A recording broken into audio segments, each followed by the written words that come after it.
Okay, so my name is George. I'm a member for Wilton Church, and I work in the hospital.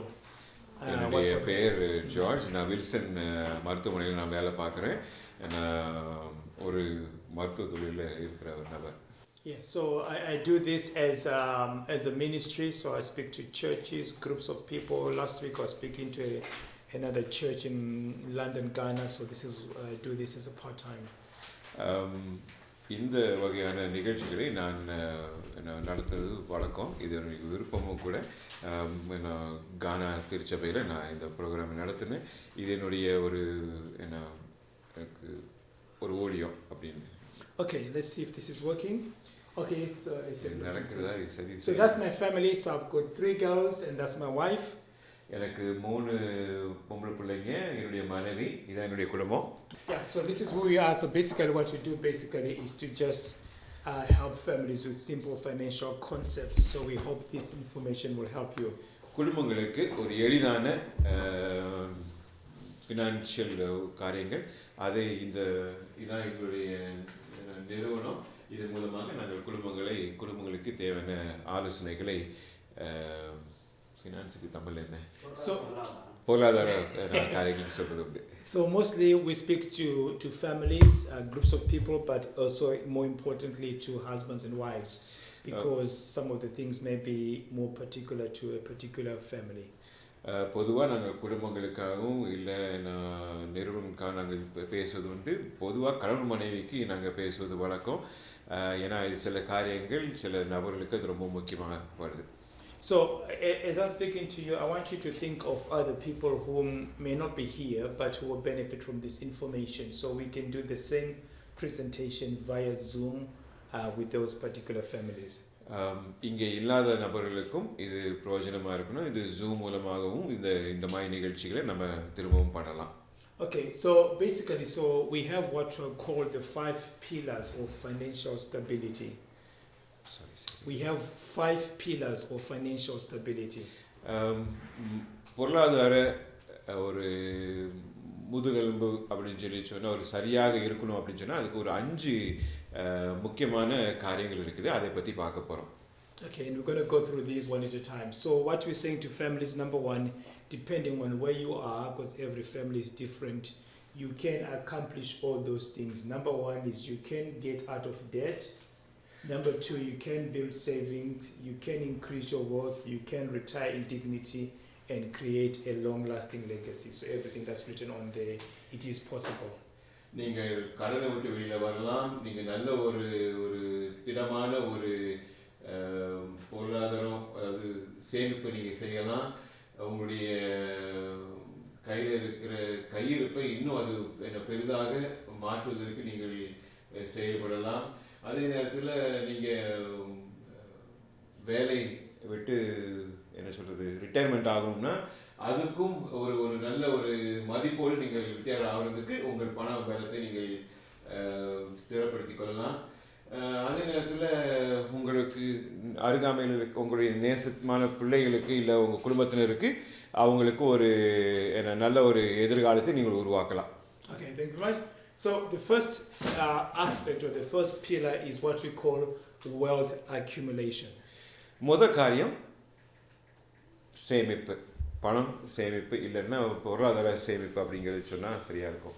Okay, so first and foremost, when we talk about wealth accumulation, we always talk about the first step in wealth accumulation is to manage your debt. பொருளாதாரம் சீர்திருத்தம் இல்லை பொருளாதாரம் ஒழுங்குபடுத்துதல் அப்படின்னு சொல்லும்போது முதலாவது காரியம் உங்களுடைய கடன்களை சரிப்படுத்துவது அப்படிங்கிறது. And number 2 is for you to have an emergency fund. ரெண்டாவது காரியம் உங்கள் கையில் எப்பொழுதும் ஒரு எமர்ஜென்சிக்கு தேவைப்படுற ஒரு பணம், அதை பற்றி நம்ம பார்க்க போகிறோம். Now can somebody describe to me what is an emergency fund? யாராவது இங்கே ஒருத்தர் இந்த எமர்ஜென்சிக்கு தேவைப்படுற இந்த பணம் பற்றி யாராவது அதை பற்றி யாராவது சொல்ல முடியுமா? Unpredictable circumstances like health and stuff like that. Very good, exactly. எதிர்பாராத சூழ்நிலைகளில் ஒருவேளை உங்களுக்கு நோய்வாய்ப்பட்டீங்கன்னா அந்த நேரத்தில் உபயோகிக்கப்படுகிற ஒரு சேமிப்பு. Yep, that's true, because life is unpredictable. You just don't know what's around the corner. So what we're saying to your families and to me, you need to save 3 to 6 months of your income saved aside as an emergency, because you don't know what's around the corner. என்ன நடக்க போகுதுன்னு யாருக்குமே தெரியாது. அதனால் நம்ம 3லிருந்து 6 மாதம் நம்ம ஊதியம் வந்து இந்த மாதிரி காரியங்களுக்கு நம்ம சேமித்து வைக்கிறது ரொம்ப முக்கியம். Because you could lose your health, somebody could pass away, the car may break down, anything can happen to you. So make sure you've got this amount of money separate from your other amounts, which can be used only for emergencies. ஒருவேளை சுகவீனமாகி போகலாம், வேலை இல்லாமல் போகலாம், இல்லை யாராவது மரித்து போகிறதுக்கு வாய்ப்புகள் இருக்குது. இந்த மாதிரி சூழ்நிலைகளில் இதை இந்த நாட்களில் சமாளிப்பதற்கு இந்த மாதிரி பணம் நீங்கள் ஒவ்வொரு குடும்பத்திலும் வைத்திருக்க வேண்டும். So your number one tool to build your wealth is your income that you get paid if you are working. Now, if that money goes to paying debts, then you have a problem. If most of it goes to paying debts. முதலாவது காரியம் நம்ம வாங்குகிற சம்பளம். அந்த சம்பளம் வந்து நம்ம வாங்கி அது எல்லாமே கடன் கட்டுறதுக்கு போகுதுன்னா அது சரியான விதம் இல்லை. Okay, so here's a girl here who has a Barclay card. இங்கே ஒரு சகோதரி அவங்க கையில் பார்க்லே பணம் வாங்கி அட்டை இருக்குது. Okay, she's got a 7,000 pounds loan from the Barclays and they're charging her 29% interest. அந்த சகோதரிக்கு அவங்களுக்கு 7,000 பவுண்டு கிட்ட அவங்களுக்கு கடன் இருக்குது. அதுக்கு 29.9 வந்து வட்டி அவங்க கட்டிட்டு இருக்காங்க. And she's paying 175 pounds and the debt will be paid off in 2036. இப்போ அவங்க வாங்கியிருக்கிறாங்க, அவங்க மாதம் 175 பவுண்டு அவங்க கட்டிகிட்டு இருக்காங்க. மே 2036 இதை முழுதாக கட்டி முடித்து விடுவார்கள். So by the time this debt is paid off, she would have paid 40,000 pounds and 33,000 pounds in interest. இந்த 7,000 அவங்க மே மாதம் 2036 முடிச்சாங்கன்னா அவங்க மொத்த தொகையாக 40,557 ரூபா அவங்க இதுக்கு கட்டியிருப்பாங்க. So 7,000 has become 40,000. 7,000 இங்க 40,000 மாறி இருக்குது. It happens with anything that you buy on credit. There is always interest on top of it. நீங்க கடன் வாங்கும் பொழுது எல்லாம் எப்பவுமே இதுதான். ஏனென்றால் அங்கே வட்டி அதற்கு கட்டி ஆக வேண்டும். Now in some families they may have 3 credit cards, they may get a car on loan, on finance, so all those things are adding up. சில குடும்பங்களில் ஒன்றுக்கு 3 கிரெடிட் கார்டு வச்சுருந்துருக்கலாம், இல்லை அவங்க காரு இல்லை அந்த மாதிரி வாங்கியிருக்கலாம். அது ஒவ்வொன்றும் எல்லாமே சேர்ந்து வரும்போது அது நிறைய தொகையாக அமையுது. So here the 7,000 has become 40,000. So these are things that we need to know. So we need to make sure we pay off our debts quickly, because otherwise you are paying interest on top of interest, and before long your literal amount has become a big amount. இங்கே 7,000 40,000 இருக்கிறது. இங்கே அங்கே வட்டி எக்கச்சக்கமாக இருக்குது. அதனால எவ்வளவு வேகமாக உங்கள் கடனை முடிக்கிறீங்களோ அவ்வளோ வேகமாக அது உங்களுக்கு நல்லது. So most of you in your wallets you've got a debit card and some of you have a credit card. So do you know what's the difference between a debit card and a credit card? உங்கள் பணப்பையில் இல்லை உங்கள் கையில் நீங்கள் வந்து இந்த கடன் அட்டை இல்லைன்னா இந்த பேங்க் அட்டை வச்சுருப்பீங்க. இது வந்து 2 வகைப்படுது, டெபிட் கார்டு, கிரெடிட் கார்டு அப்படின்னு. இதுக்கு ரெண்டுக்கும் எத்தனை பேருக்கு வித்தியாசம் தெரியும்? You know the difference, yeah? உங்களுக்கு அந்த வித்தியாசம் தெரியும் இல்லையா? Yeah. Can you give me the definition of the two? So using a debit card is like using what you are having already in your bank. Yes. You use that money for paying, whereas the credit card system is something you don't have but you pay for it later. Yes, 100%. கையில் இருக்கிற காசை வச்சு செலவழிக்கிறது debit card. கையில் இல்லாத காசு வச்சு அதுக்கு செலவழிச்சிட்டு அதுக்கு பிறகு திரும்பி கட்டுறது credit card. Yeah, so that's very true. So number one, we need to pay off our debit card, our debts that we have, and pay them quickly, because when you pay off these cards, for example, if you got a Barclay card, they may say pay 75 pounds. Okay, when you do that, it's going to take you a long time to pay it off, because again you're paying interest every time. But what you do, if it's 75 pounds, you pay 100 pounds or 120 pounds. When you do that, that means that you cut off that interest rate and you save more of your money. நீங்கள் Barclay card அப்படின்னு சொல்லும்போது அவங்க சும்மா 75 pound பே பண்ணுங்க அப்படின்னு சொல்லி அவங்க சொல்லிடுவாங்க. ஆனால் அது கர்நாடகாவில் பார்த்தா ஒரு பெரிய காசாக வந்து சேரும். 75க்கு பதிலாக 100 150 அப்படின்னு நீங்கள் செலவழிக்க கட்டும்போது அந்த காரியம் அந்த கடன் வேகமாக முடிகிறதாக இருக்குது. அது நன்மையாக இருக்குது. Okay, then number 2, we talk about savings. If you do not save for the future, you have no future. ரெண்டாவது காரியம் சேமிப்பு. எதிர்காலத்துக்கு நீங்கள் சேமிக்கலைன்னா எதிர்காலமே இல்லை. And we say to people, there is no magic in building a good financial foundation. You just like if you want to lose weight, you exercise, you eat more. Same thing with finances. You cannot spend more than you earn. Spending is a habit and so is saving. You must get into a habit of saving money. நாம் சேமிப்பு அப்படிங்கிற ஒரு சூழ்நிலை அந்த அந்த எண்ணத்துக்கு நாம் பழகிக்கொள்ள வேண்டும். ஏனென்றால் அந்த சேமிப்பு ரொம்ப முக்கியம். ஒரு எக்ஸசைஸ் பண்ணுறோன்னாலும் அது வந்து ஒரு செயல்பாட்டுக்குள்ளே நம்ம செயல்படுவது உண்டு. ஸோ அந்த மாதிரி இந்த காரியங்களும் செயல்படுத்த வேண்டும். Yes, for most of us it's not what we earn, but it is what we keep that counts. So for example, அநேக பேருக்கு என்ன சேமிப்பு வந்து நம்ம கைக்கு வரதில்லை. அது ஆக்சுவலாக நம்ம சொல்ல போனால் என்ன நம்ம வைத்துக் கொள்கிறோமோ அதுதான் என்ன சேமிப்பு. So if you're earning say 25,000 pounds a year, if you multiply that by 40 years of your working life, that's about £1 million. ஒரு வருஷத்துக்கு நீங்கள் 25,000 பவுண்டு நீங்கள் சம்பாதிக்கிறீங்கன்னா அதை 40 வருஷத்துக்கு நீங்கள் கூட்டி பார்த்தீங்கன்னா அது வந்து ஏறக்குறைய 1 million pound. So therefore most of us are earning £1 million in our lifetime, some 2, some 3 million. But again, it's not what you earn, it's what you keep that counts. இன்னும் சில பேர் வந்து என்ன இன்னும் 2-3 மில்லியன் கூட நீங்கள் என்ன சம்பாதிக்கலாம். ஆனால் இதில் எது முக்கியம்னா நீங்கள் என்ன வச்சுருக்கீங்களோ அதுதான் முக்கியம், எவ்வளோ சம்பாதிக்கிறது இல்லை. So as we build our wealth, we always have the same problem. Every decade we have the same problem. At 40 years old, 25 years, a husband and a wife say we're starting a family, we can't save any money. இது எல்லாத்துக்கும் பொருத்தமான ஒரு காரியம். 25 நம்ம வந்து எதுவும் சேமிக்க முடியாது. ஆனால் 40 வயசில் நம்ம ஒரு வீட்டுக்கு கடன் வாங்குகிறோம். And then soon you're 40 years old, you now have children, you've got a mortgage, and you say, well, I can't save, I've got children, I've got a mortgage. நம்ம 40 வயசு ஆகும்போது நமக்கு ஒரு மார்ட்கேஜ் வருது, பிள்ளைகள் இருக்குது, அப்போவும் நான் சேமிக்க முடியாது அப்படின்னு சொல்லிக்கிட்டு இருக்கோம். And before long you're 50 years old, children are now in university, and next thing you're 60 years old, you're almost retiring and you've got nothing saved. 50 வயசுல பிள்ளைகள்லாம் யூனிவர்சிட்டி போயிடுது, அப்போ இதுலேயும் எதுவும் பண்ண முடியல. அது சொல்கிறதுக்குள்ளே அது 60 வயது ஆகுது, அதுக்கு பிறகு ஒன்றுமே கையில் இல்லை. That's why the numbers are telling us that 95% of people are retiring with not enough money. கணக்கில் சொல்லும்போது 95% ஆட்கள் வந்து ரிட்டையர்மெண்ட் ஆகும்போது கையில் எந்த காசும் இல்லை, போதுமான இல்லை. So out of every 100 workers who retire, 1 is wealthy, 4 are financially independent, 41 are still working, and 54 are dead broke. Those are the numbers. 100 பேரில் ஒருத்தன் நல்ல பணத்தோடு இருக்கிற, செழிப்போடு இருக்கிறா.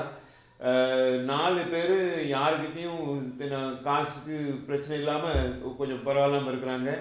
41% இன்னும் வேலை பார்த்துக்கிட்டு இருக்காங்க. 54 உடஞ்ச நிலைமையில்.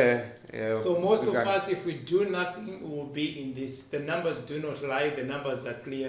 Most of us will be in the 41%. So we need to make sure that we change our plans and make sure we are in the 1% and the 4%. 41%ல நிறைய பேர் இருக்கிறத பார்த்துக்கிட்டு இருக்கோம். ஏன்னா ரிட்டையர்மெண்ட் ஆகியும் திரும்பி வேலை பார்த்துக்கிட்டு இருக்காங்க, அந்த சூழ்நிலைக்கு போயிடுது.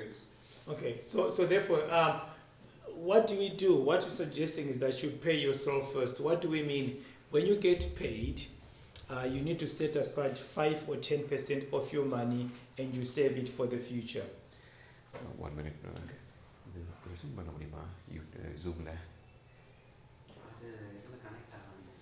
ஜூம் கனெக்ட் ஆகும். கனெக்ட் ஆனால் அது இதில் தான் இருக்குது, அது போட்டு விட்டுடலாம். இது இருக்குதா? ஜூம் இன்டர்நெட் ஓடிட்டு ஏன்னா ஆன்லைனில் இருக்கிறவங்களுக்கு அது தெரியும்.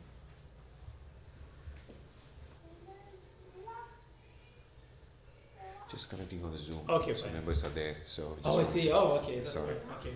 Yeah, don't worry. When you, I can always cover some of the things I talked about. Okay. So, okay. Okay, is that making sense? Yeah? Okay, good. Okay, how many have children here? Okay, children, okay. How many are working? 1, 2, oh. எத்தனை பேர் வேலை பார்க்கறீங்க எத்தனை பேர் பிள்ளைங்க So my first year, my firstborn is around 25 years old, 25 I think, thereabouts. My second one is 18, and my last one is 12. So I've got 3 girls.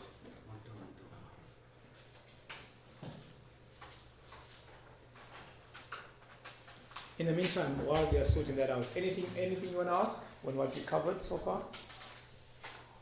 Anything?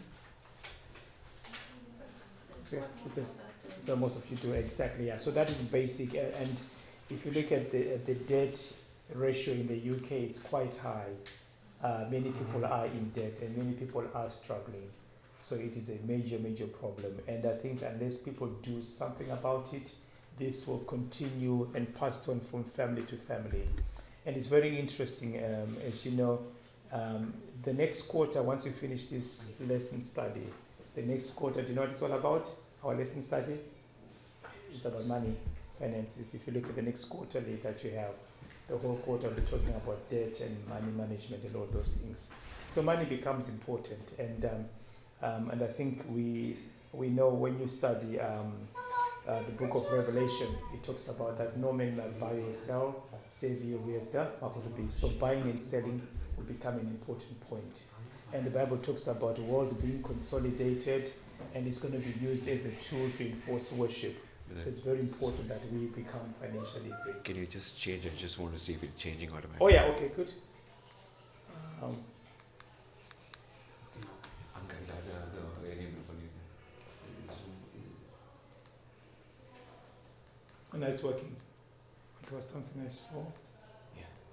Yeah. Okay. Yeah, good. Okay, so you need to go back, yeah? Okay, yeah. So basically, so once you get paid, you set aside 5 to 10% of your income and you save that for the future. உங்களுக்கு சம்பளம் வந்த உடனே 5-10% நீங்க எடுத்து தனியா வச்சிரும். அது உங்களுடைய எதிர்காலத்துக்கு உபயோகிக்கப்படுகிற ஒரு காரியம். So it depends upon your understanding, your faith. Some people have a different formula where like the Jews and other people where 10% goes to God as your tithe, 30% will go for savings, 30% for investments, and 30% for emergencies. Okay.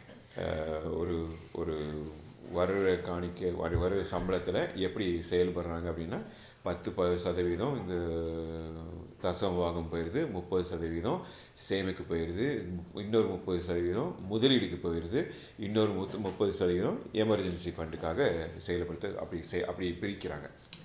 So now when you get your excess money after you save the emergency fund, the question is always then, where do you put the extra money?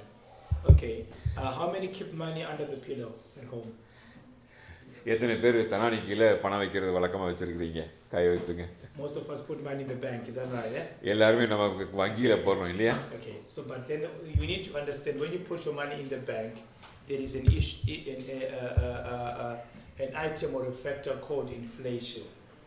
நீங்கள் வங்கியில் நீங்கள் பணத்தை போடும்போது இங்கே ஒரு முக்கியமான காரியம் இருக்குது, இன்ஃப்ளேஷன் அப்படிங்கிற ஒரு காரியம் இருக்குது. இன்ஃப்ளேஷன் பணவீக்கம்ங்கிறது சூழ்நிலை இருக்குது. Yes, inflation just simply means that your money is buying less and less. பணவீக்கம் அப்படிங்கிறது என்ன அப்படின்னா உங்கள் காசு இன்னும் கம்மியாக தான் அதை வச்சு வாங்க முடிகிற சூழ்நிலை. When I came to the UK, 1 pound could buy 2 loaves of bread, big loaves of bread, you know, the king's loaves of bread. நான் யூகேக்கு வந்தபோது 1 பவுண்டுக்கு 2 பெரிய ரொட்டி பிரெட்டு அந்த கிங் சைஸ்ன்னு சொல்லுவாங்கள்ல அந்த மாதிரி வாங்க முடிஞ்சுச்சு. Yeah, so the king's milk bread now 1 pound will just buy 1 loaf of bread. It's still the same loaf of bread. What has happened?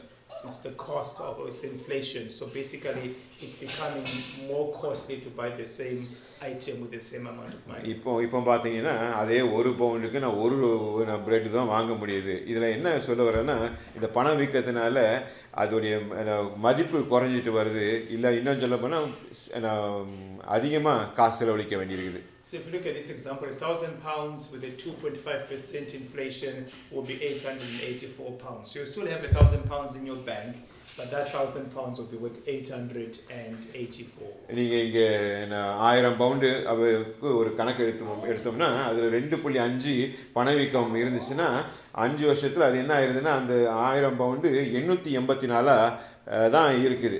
1000 pound போட்டிங்க, மீதி இருக்கிற காசு இல்லை. அதே மாதிரி தான் 20 வருஷத்தில் என்ன நீங்கள் பார்க்குறீங்க.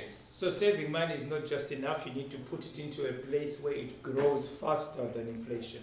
சேமிக்கிறது மட்டும் பத்தாது, அந்த சேமித்த காசு வந்து சரியான இடத்துல போட்டிங்கன்னா அது வளர்றதுக்கு ஒரு சூழ்நிலை அமையும். So when you put your money in the bank, you're not going to get a lot of money back. வங்கியில் நீங்கள் போட்டிங்கன்னா உங்களுக்கு திரும்ப ரொம்ப வரப்போகிறது கிடையாது. Number 2, in the bank you got bank charges that you pay. ரெண்டாவது காரியம், வங்கியில் நீங்கள் காசு போடும்போது அந்த வங்கி அவன் காசு வச்சுக்கிறதுக்கு அவன் காசு கேட்பான். So your money is fighting against bank charges, the low interest and plus inflation. So your money is fighting all those 3 items. குறைந்த பணவீக்கம், அதில் வந்து கம்மியான வட்டி, இந்த மாதிரி காரியங்கள் எல்லாம் இது உங்கள் பணம் அங்கே சண்டை போட்டுக்கிட்டு இருக்குது. So another place where you can put your money besides the bank, which the only money that has to be in your bank is your emergency fund. Why? Because your emergency fund has to be in the bank for quick access. So that one they cannot be putting any investment because when you're in emergency you need to get it quickly. பணத்தில் நீங்கள் வங்கியில் நீங்கள் பணம் போடணும்னு நினச்சிங்கன்னா அது உங்கள் emergency ஃபண்டாக மட்டும்தான் இருக்கணும். ஏன்னா அது வந்து உடனே எடுக்கிறதுக்கு அது ஏதுவாக இருக்கும். அது உங்களுக்கு ஆபத்து இல்லை முக்கியமான நேரங்களில் அது பணத்தை வங்கியிலிருந்து எடுப்பது ரொம்ப எளிதாகவும் இருக்கும். Okay, so one place where you can put your money obviously is property. Property is a place where you can put your money and other vehicles you can use to make your money grow. முக்கியமான எங்கே இந்த சேமித்த காசு போடணும் அப்படின்னு சொன்னால் நீங்கள் property இதில் நீங்கள் வாங்குறதுல நீங்கள் போடலாம். இன்னும் சில யுக்திகள் இருக்குது, சில காரியங்கள் இருக்குது, அதுலேயும் நீங்கள் உங்கள் பணத்துக்குள்ளே போடலாம். Okay, here are 3 friends here, Jake, Mike and Tess. They've all got £1,000 each. They're going to invest that money and they're going to leave it until they reach retirement age. இங்கே 3 பேர் இருக்கிறார்கள், ஜேக், மைக், டெஸ் அப்படிங்கிற 3 பேர் இருக்கிறாங்க. அவங்க எல்லாத்துக்குமே 1000 bound இருக்குது. அவங்க எல்லாருமே சில இடத்துல இந்த காசுல போட போகிறாங்க. So they just put this money once, not touch it until retirement. இது ஒரே ஒரு இடத்துல மட்டும் தான் அவங்க போட போகிறாங்க. அதுக்கு பிறகு அவங்க எடுக்க போகிறதில்ல. இது ரிட்டையர்மெண்ட் ஆகிற வரைக்கும் அந்த காசு எடுக்க போகிறதில்ல. So all 3 of them find 3 different investment vehicles. அவங்க 3 பேரும் 3 விதமான வழிமுறைகளை அவர்கள் கையாள போகிறார்கள். So 3%, 6% and 9%. ஒருத்தர் 3%, இன்னொரு 6%, இன்னொரு 9%. So Jake at 3%, his 1,000 becomes 7,400. ஜேக்குக்கு 1000 pound 3%ல 7,400 பவுண்டா மாறுது. Yeah, so not bad. 3% is managed to get 7,400. Just putting a £1,000 as a one-off. ஒரு 1000 பவுண்டு ஒரு தடவை போட்டது தான், அது 3% வட்டி கிடைக்குது. அது 7,400 நல்ல ஒரு தொகை தான். Okay, so now here Mike is got 6%. இங்கே மைக் வந்து 6% வட்டியில் அவர் கொடுக்குறாரு, அதாவது முதலீடு பண்ணுறாரு. Could someone guess if Jake at 3% he gets 7,400, Mike at 6%, how much money do you think he will have? யாராவது இங்கே வந்து சொல்ல முடியுமா? இங்கே ஜேக் வந்து 1000 பவுண்டில் 3% போட்டதுக்கு 7,400 வருது. அவர் மைக் வந்து 6%க்கு அவர் போட்டிருக்கிறாரு. எவ்வளோ வரும்னு யாராவது குத்து மதிப்பா சொல்ல முடியுமா? 14,000, and then that's true, yeah. But now he gets 55,000. நீங்கள் 14,000 சொன்னீங்க, இல்லை, அவர் கிடைக்கிறது வந்து 55,100. It's called compounding interest. இது வந்து காம்பவுண்ட் இன்ட்ரெஸ்ட் அப்படின்னு சொல்லுவாங்க. So compounding interest is interest on top of interest on top of interest. So you get much more money than that. இதுல என்ன அப்படின்னா இந்த காம்பவுண்ட் இன்ட்ரெஸ்ட் வட்டிக்கு மேல ஒரு வட்டிக்கு மேல இன்னொரு வட்டி, அது அப்படி வரதுனால இது இந்த அமௌண்ட்டுக்கு வந்து சேருது. Let me just give you an example. You get a job. ஒரு எடுத்துக்காட்டு சொல்ல விரும்புறேன். உங்களுக்கு ஒரு வேலை கிடைச்சு mining on oil rig in the sea, in the Mediterranean Sea. மத்திய தெற்கு கடல்ல வந்து எண்ணெய் எடுக்கிற இடத்துல உங்க வேலை கிடைக்குதுன்னு வெச்சுக்கோ. And they say to you, we're going to pay you in 2 ways. Choose the one you want. நான் உங்களுக்கு ரெண்டு விதத்தில் உங்களுக்கு சம்பளம் கொடுக்க போகிறோம். நீங்கள் ஏதாவது ஒரு காரியத்தை நீங்கள் We முடிவெடுக்கணும். either pay you £1,000 a day for 30 days at contract. ஒரு வகையில் ஒரு நாளைக்கு 1000 பவுண்டு அப்படின்னு சொல்லி 30 நாளைக்கு நான் உங்களுக்கு சம்பளம் கொடுக்கலாமா? Or we will pay you 1 penny, but it doubles every day. இல்லைன்னா உங்களுக்கு ஒரு பெனி ஒரு நாளைக்கு கொடுக்குறோம், ஆனால் அது என்னைக்கு தினமும் அது வந்து டபுள் ஆகிட்டே போகும் அப்படின்னு சொல்லலாமா? So after 30 days, you've got 30,000 if you want, 1,000 every day. நான் 30 நாள் கழிச்சு ஒரு வகையில் 30 நாள் கழிச்சு 30,000 உங்கள் கையில் கிடச்சிரும். But 1p that doubles every day. இன்னொன்று ஒரு பி கொடுப்பாங்க, அது என்னைக்கு தினமும் டபுள் ஆகிட்டே வரும். Okay, what do you think? Who will have more money? 1p. யார் இங்கே ரொம்ப அதிகமாக வச்சுருப்பாங்க? Exactly, because 1p becomes 2p, becomes 4, becomes what? 8, becomes 16. Do you know after 15 days, you've got about maybe 100 and something pounds, 100 and something or 300 something pounds after 15 days. But if he's earning £1,000 a day, he's got 15,000 after 15 days. I've got about £300 after 15 days. அப்போ இங்கே வந்து ஒரு B அப்படிங்கிறது ஒரு நாள் நான் ஒரு பியாக இருக்குது, ரெண்டாவது நாள் 2 இருக்குது, 4ஆவது 8 ஆகுது, இப்படியே போகுது. 15 நாள் கழித்து பார்க்கும்போது அது 300 பவுண்டு கிட்ட வருது. ஆனால் இந்த 30,000 வாங்குறவர் 15 நாள் கழிச்சு 15,000 பவுண்டு வச்சிருக்கிறார். But as you go to day 16, day 17, day 20, it gets to 1 million, and you keep going day 25, and when you add it all up for 30 days, it comes to about 10 million. இந்த ஒரு B வாங்குறவங்க வந்து 30 நாளில் நீங்கள் பார்த்தீங்கன்னா 10 மில்லியனுக்கு போகுது. Yeah, so 1p that doubles every day for 30 days comes to over 10 million. ஒரு பி ஒவ்வொரு நாளும் அது 2 மடங்காக மாறிட்டு வர்றது 30 நாளில் 10 மில்லியனாக மாறுது. This is compounding interest. This is why that credit card at the beginning, which was 7,000, became what? Became 40,000 because of compounding interest. ஆமாம், இதுதான் காம்பவுண்டிங் இன்ட்ரெஸ்ட் அப்படின்னு சொல்லி சொல்கிறோம். அதான் இந்த கிரெடிட் கார்டு வாங்கும்போது அந்த 7,000 40,000 வந்து நின்றுச்சு. Okay, finally, Chess 9% return. She almost has $500,000.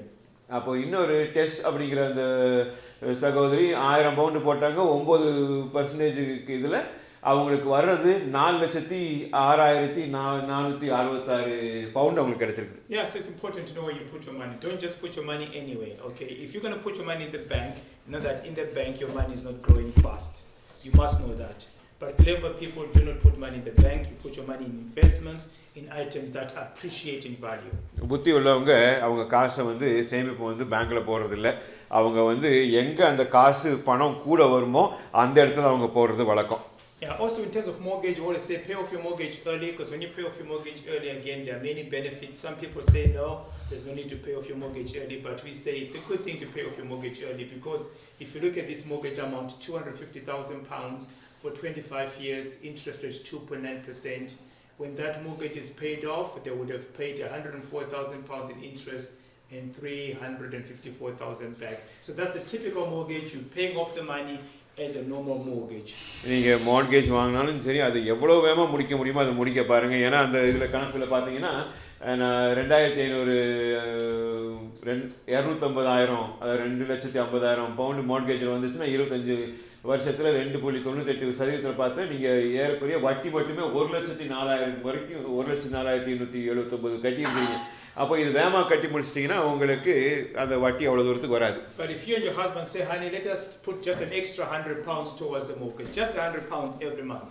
நீங்கள் ஒரு வேளை உங்கள் மனைவி வந்து சொல்லலாம், நீங்கள் ஒரு 100 பவுண்டு மட்டுமே கொஞ்சம் அதிகமாக நீங்கள் மாதம் போடுங்க அப்படின்னு சொல்லி சொன்னாங்கன்னா, look what happens, that instead of paying an interest of 104,000, you pay 92,000 interest, you've saved 12,000 interest, and you've saved 2 years in 9 months of paying mortgage. நீங்கள் அப்படி போட்டிங்கன்னா என்ன நடக்குது அப்படின்னு சொன்னால், நீங்கள் வட்டியில் வந்து 12,718 நீங்கள் வட்டியில் மட்டும் சேமிக்கிறீங்க. அது மட்டும் இல்லை 2 வருஷம் 9 மாதம் நீங்கள் முன்னாடியே நீங்கள் உங்கள் மார்ட்கேஜை முடிச்சிட போகிறீங்க. உங்களுக்கு வட்டியும் அதான் வட்டி குறையுது. இவ்வளோ தூரத்துக்கு உங்களுக்கு லாபம் இருக்குது. Paying mortgages right now.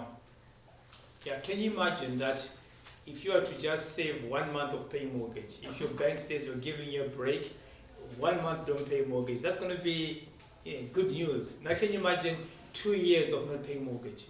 இப்போ உங்கள் வங்கி வந்து சொல்லுது நீங்கள் ஒரு மாதம் நீங்கள் நான் மார்கேஜ் கட்டாட்டினா பரவாயில்ல, அது நல்ல செய்தியாக இருக்குதுன்னு தெரியும். அப்போ நீங்கள் ஒரு 2 வருஷம் நீங்கள் பே பண்ணாட்டினா இங்கே நிலைமை என்னன்னு பார்த்துக்குங்க. Recently we took some money from our house for our house doing something, so we took some money sort of like against the mortgage, and they told us you're not paying mortgage for a month.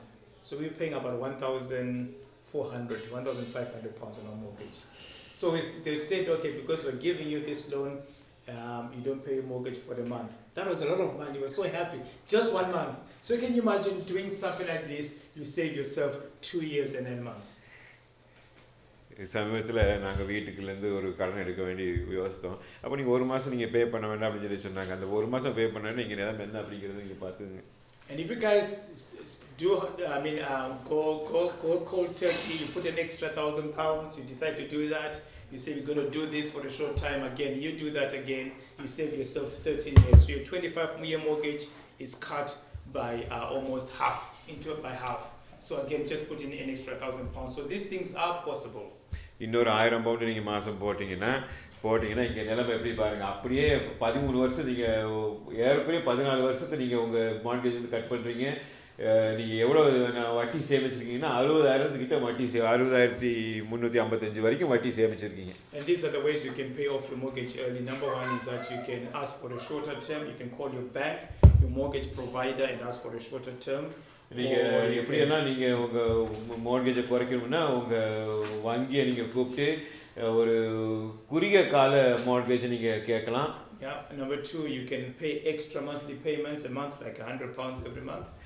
ஒரு இல்லை ரெண்டாவது காரியமாக நீங்கள் பண்ணக்கூடிய காரியங்கள் என்னென்னா மாதம் நீங்கள் கட்டுறதை காட்டும் கூட கொஞ்சம் காசு சேர்த்து கட்டலாம். Or make one extra payment on your birthday every year. You put a lump sum, maybe 3,000, 4,000 towards your mortgage. இல்லைன்னா ஒவ்வொரு வருஷமும் உங்கள் பிறந்தநாளுக்கு யோசிச்சுக்கலாம். அன்றைக்கி ஒரு அடிஷ்னலாக ஒரு பெரிய ஒரு அமௌண்ட்டை நீங்கள் பே பண்ணலாம். இல்லைன்னா ஒரு குறிப்பிட்ட ஒரு பெரிய தொகையை வருஷத்தில் நீங்கள் பே பண்ணலாம். Yes, and again, why is this important? I've been saying this for many years. When you overpay when interest rates are low, it means you've got a smaller mortgage when interest rates are high. As you know what has happened now, some people were on a fixed mortgage. Okay, it's coming to an end, and when they got their mortgage, it was maybe 2%, 3%. Now, as it comes to an end, the interest rate is now higher. Now they're paying a bigger mortgage. So again, it's very important to pay off your mortgage early, because you never know what's around the future. எதிர்காலம் எப்படி இருக்கும் அப்படிங்கிறது தெரியாது. அதனால் எவ்வளோ தூரத்துக்கு உங்களுக்கு உங்கள் மார்கேஜை நீங்கள் என்ன கூடுதலாக காசு கட்டணுமோ அது கட்டுறதுக்கு பாருங்கள். நான் குறுகிய காலத்தில் கட்டுறதுக்கு பார்த்தீங்கன்னா நல்லது. Okay, now this is an important point. I'm going to spend a lot of time on this before I move on. So I'm going to focus on this quite a lot because I think it's important. I've seen many families suffer because of this. இப்போ அடுத்த காரியத்தை நான் பார்க்க விரும்புகிறேன். என்னென்னா இது ரொம்ப முக்கியமான ஒரு காரியம். ஏன்னா நிறைய குடும்பங்கள் இதில் பாதிக்கப்படுறதை நான் பார்க்குறேன். Okay, so number one is that as we go through life, we go through these 4 phases. Some of us will go through these 4 phases. வாழ்க்கையில் இந்த 4 கட்டத்திலையும் குடும்பங்கள் போகிறத நான் குறிப்பிட விரும்புகிறேன். Number one, you get married. முதல் காரியம் நீங்கள் திருமணம் ஆகுது. Then you have children. ரெண்டாவது காரியம் உங்களுக்கு பிள்ளைகள் பிறக்கிறது. Maybe then buy your house. பிறகு நீங்கள் ஒரு வீடு வாங்குறது. And then maybe you retire. அதுக்கு பிறகு நீங்கள் ரிட்டையர்மெண்ட் ஆகுறது. Now, what guarantee do you have? என்ன உத்தரவாதம் உங்களுக்கு இருக்குது?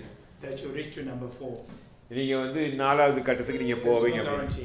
அதுக்கு போகிறதுக்கு எந்த கேரண்டியும் இருக்கா? So what plans have you made just in case something happens to you along the way? இந்த வாழ்க்கையின் பயணத்தில் ஒருவேளை உங்களுக்கு ஏதாவது நடக்கக்கூடாது நடந்துச்சுன்னா என்ன ஆயத்தம் வச்சிருக்கிறீங்க? Let me give an example. John and Mary are married. They've got 2 children. இங்கே ஜானும் மேரி அவங்களுக்கு கல்யாணம் முடிஞ்சிருக்கு. அவங்களுக்கு 2 பேருக்கும் 2 பிள்ளைகள் இருக்கு. John is bringing in £2,000, Mary 2.5. Total income coming into the house is 4,500. ஜானுக்கு 2,000 மாசம் வருது, மேரிக்கு 2,500 வருது. ஒட்டு மொத்தமாக 4,500 பவுண்டு வீட்டுக்குள்ள வருது. After they pay off their mortgage and bills, they are left with £200-300. அவங்க எல்லாமே மார்கேஜ் பில் எல்லாமே பே பண்ணி பார்த்தா மீதி 300 பவுண்ட் இருக்குது. So John and Mary have to work because both salaries are necessary for them to maintain their lifestyle. அவங்களுடைய வாழ்க்கை முறைகளை அவங்க வந்து பொதுவா வைக்கணும் அப்படினு சொல்லி சொன்னா நல்ல வாழணும்னு நினைச்சாங்கன்னா 2 பேருக்கு சம்பளம் வந்தாகணும். Just like me at the moment, my wife is working, I'm working. If my wife loses a job, I will manage, but it's going to be difficult because both of us have to work to maintain our lifestyle. என்னை போல நானும் என் மனைவி வேலை பார்க்குறோம், ரெண்டு பேருமே சம்பாதிக்க வேண்டிய சூழ்நிலை இருக்குது. இப்போ ஒருத்தர் சம்பாதிக்கணும்னா கொஞ்ச காலத்துக்கு என்னால் பண்ணிக்க முடியும், சேமித்து பார்த்துக்கொள்ள முடியும். Now if John goes to work tomorrow, John வந்து நாளைக்கு வேலைக்கு போகிறாரு, on Monday, திங்கட்கிழமை வேலைக்கு போகிறாரு, and does not come home, ஆனால் வீட்டுக்கு திரும்பலை, he has a heart attack or a car accident, அவருக்கு ஹார்ட் அட்டாக்கோ கார் ஆக்சிடென்ட் ஆயிடுச்சு, what goes with him? அவர் கூட என்ன போகுது? What goes with him? அவரு அங்கே சூழ்நிலை என்ன? The 2,000 pounds. அவர் மட்டும் போல அந்த மாதம் 2000 சேர்ந்து போயிருது. So the 2,000 pounds that was coming into the family, because John has now died, is no longer coming into the family. 2000 வரல, ஏன்னா ஜான் வந்து அவர் மரித்து விட்டார். Okay, so 50% of the income is just gone. 50% வருமானம் அப்படியே போயிடுச்சு. Now if you think about this, they were just about managing on 4,500. Now can you imagine how will this woman manage when 2,000 is gone? அவங்க 4500 இருக்கும்போதே அதில் கொஞ்சம் கஷ்டம்தான் இருந்துச்சு. இப்போ இந்த சகோதரி எப்படி அந்த 2500ல இந்த குடும்பத்தை நடத்துவாங்க? Now think about it. This 2,000 pounds, if you multiply that by 12, that's 24,000 pounds. இங்கே 2000 அதை 12ஆல் நீங்கள் மல்டிப்ளை பண்ணீங்கன்னா 24,000 bound. So 24,000 pounds which was coming into the family is gone. 24,000 pound உள்ளே வந்தது இப்போ அப்படியே போயிடுச்சு. So if you multiply that by 10 years, that is 240,000 pounds which would have come in if the husband was working. That is gone. இப்போ இந்த கணவர் இருந்து வேலை பார்த்துக்கிட்டு இருந்தாருன்னா அந்த கணவர் ஒரு 10 வருஷத்துக்கு நீ கணக்கு போட்டிங்கன்னா இந்த 24,000 இன்னும் 10 வருஷத்துக்கு கூட்டி பார்த்தீங்கன்னா 2,40,000 பவுண்டு அது அப்படியே இல்லை. Yes, so that is gone. So now you can imagine now, because you need to think about this. John and Mary have 3 roles going on at the same time. ஜானுக்கு மேரிக்கும் 3 அவங்க வந்து வாழ்க்கையில் அவங்க 3 காரியங்கள் செய்து கொண்டிருக்கிறார்கள். John is a father. John ஒரு தகப்பனார். He is a provider. குடும்பத்துக்கு அவர் கொடுக்கிற ஒரு நபராக இருக்கிறார். He is a husband. அதே நேரத்தில் கணவராகவும் இருக்கிறார். Same thing, Mary is a mother, she's a wife, she's a provider. அதே போல தான் சகோதரி மேரியும் அவங்க ஒரு மனைவி, ஒரு தாய், ஒரு ஒரு ஒரு ப்ரொவைடர், கொடுக்குற நபர், சம்பாதிக்கிற நபர். Now but if John was insured, ஒருவேளை ஜான் வந்து insure ஆகியிருந்தாருன்னா, if John had an insurance policy for 240,000 pounds, அவருக்கு வந்து 2,40,000க்கு ஒரு இன்சூரன்ஸ் பாலிசி இருந்துச்சுன்னா, it would replace his income for the next 10 years. அவருடைய அடுத்த 10 வருஷத்துக்குரிய வருமானத்தை அது சரி கட்டிடும். Again, think about it. 2,000 pounds a month, multiply that by 12 is equal to 24,000 pounds a year. Multiply by 10, 240,000 pounds. 2000 pound 12 மாசத்துக்கு 24,000 pound, அதே 10 வருஷத்துக்கு 2,40,000. So John is no longer coming home because he's died, but his money is still coming home. John அவர் வீட்டுக்கு வரல, ஆனால் அதை insurance பண்ண பணம் வீட்டுக்கு வருது. Okay, so that money that the wife will get will look after the family for the next 10 years as the husband was still here. அதிலிருந்து வர்ற காசு அந்த மனைவிக்கு வந்து சேருது, அடுத்த 10 வருஷத்துக்கு அவங்க குடும்பத்தை நடத்த முடியும். The question for John, the question for you and everybody here, the question is not do I need life insurance?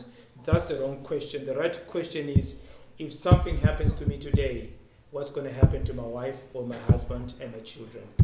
இங்கே எனக்கு ஜானுக்கு லைஃப் இன்சூரன்ஸ் இருக்குதா அப்படிங்கிறது கேள்வி இல்லை. இன்னைக்கு ஜான் மரித்து விட்டார்னா அவருக்கும் அவருடைய மனைவிக்கும் அவருடைய பிள்ளைகளுக்கும் என்ன நடக்க போகுது, இல்லை அவருடைய கணவருக்கும் பிள்ளைகளுக்கும் என்ன நடக்க போகுது, அதுதான் இங்கே இருக்க கேள்வி. As I said before, when somebody dies, there are 2 types of losses. There is the emotional loss, having lost your husband or your wife. ஒருத்தர் மரிக்கும் பொழுது 2 வகையான நஷ்டம் இருக்குது. ஒன்று அந்த மன ரீதியான காயங்கள் இல்லை கஷ்டங்கள். And then on top of that there is the financial loss that was coming in. So you got 2 types of losses. இன்னொரு காரியம் அவங்க சம்பாதிச்ச அந்த காசு அது போய் விடுகிறது, அதுவும் ஒரு பெரிய ஒரு கஷ்டம் தான். And I'm going to speak to the women that are here. இங்கே இருக்கிற சகோதரிகிட்ட நான் பேச விருப்பப்படுறேன். This is the most important issue that your husbands need to know, because 70% of the time women die alone. Does that make sense? 70% of the time women die alone. டயலோன். Die isn't passing away. Okay.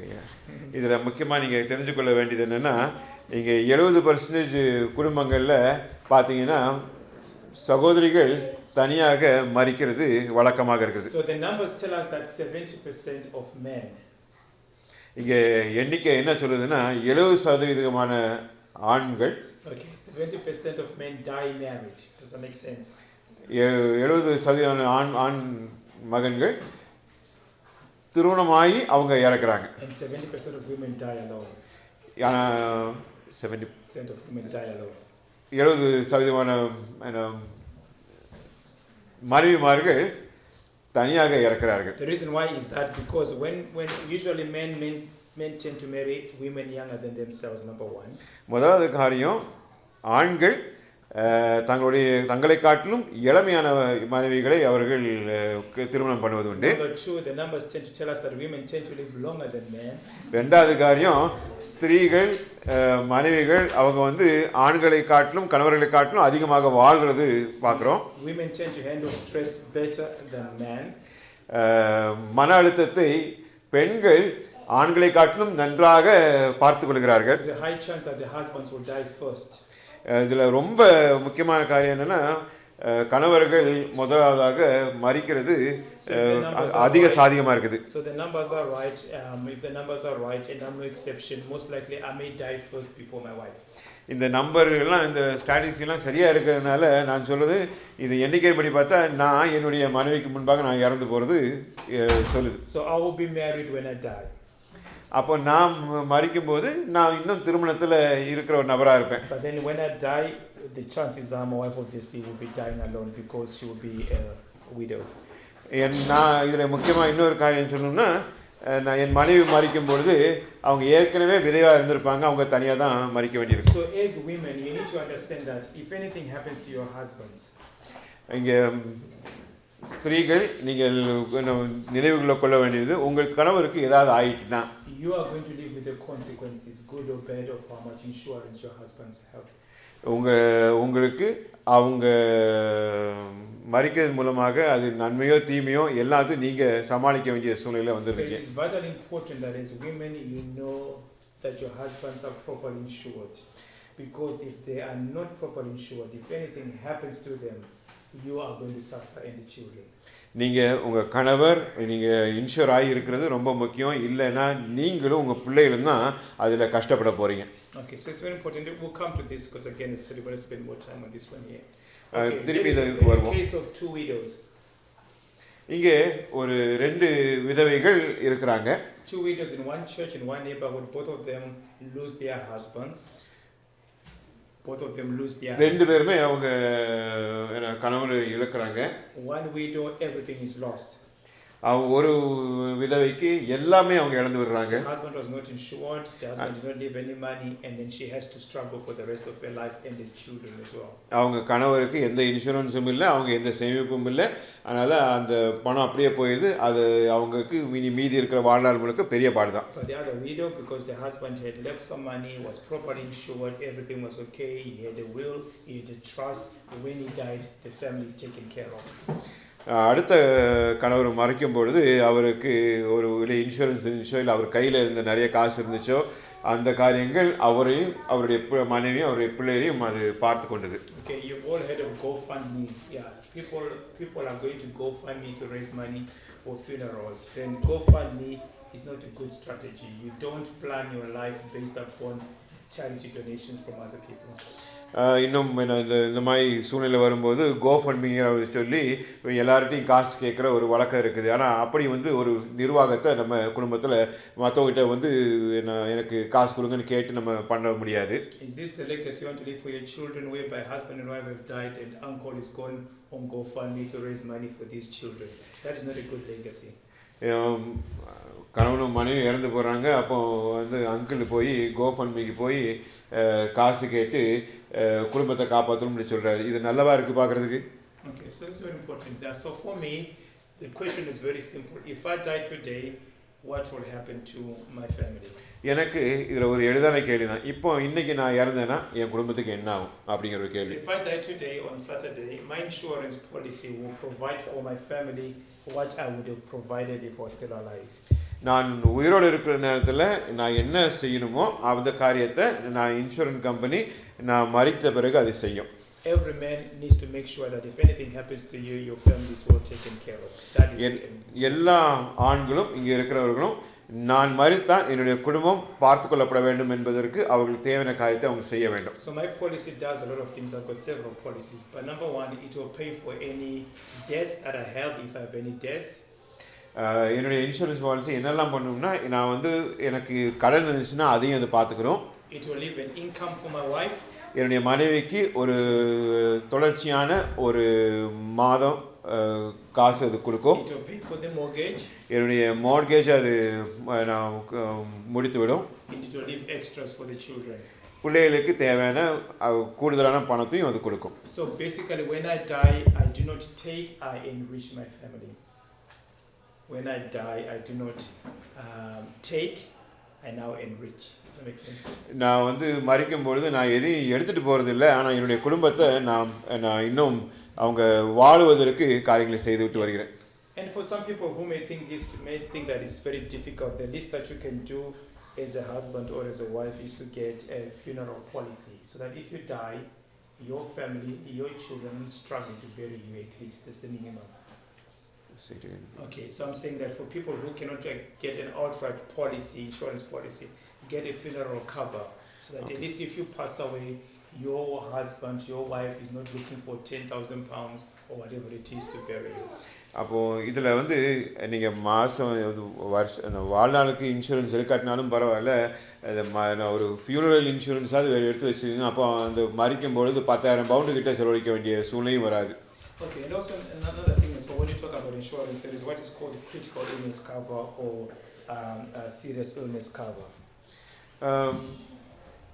உங்கள் insurance எடுக்கும்போது 2 மணி ஒரு ரொம்ப இக்கட்டான ஒரு நோய் உங்களுக்கு வந்துருச்சுனாலும் சரி, இல்லை கொடுமையான நோய்கள் வந்தாலும் அந்த இதுக்கும் இல்லை மறிக்கிறதுக்கும் ரெண்டுக்கும் நீங்கள் பாலிசி எடுக்கலாம். Yeah, because again, what are the chances of us becoming ill as we get older? As we get older, we are beginning to become sicker. We have high blood pressure, diabetes, arthritis. All those things begin to come upon us. வயசாக நமக்கு நிறைய நோய்கள் தான் வருது. நம்ம blood pressure வரலாம், arthritis வரலாம், இன்னும் அதிகமாக நோய் வர்றதுக்கு சூழ்நிலை இருக்குது.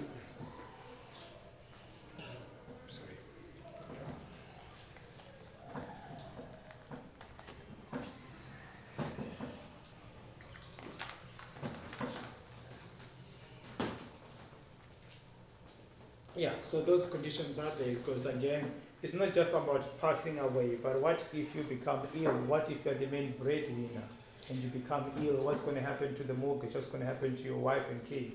So things that we need to think about. நீங்கள் ஒருவேளை சோமிலாம் ஆகிட்டீங்க, நீங்கள் தான் முக்கியமான சம்பாதிக்கிற நபராக இருக்கிறீங்க அப்படின்னு சொன்னால் நீங்கள் சோமிலாம் ஆகும்போது எப்படி உங்கள் குடும்பம் சமாளிக்க போகுது, அதில் நம்ம யோசித்து பார்க்கணும்.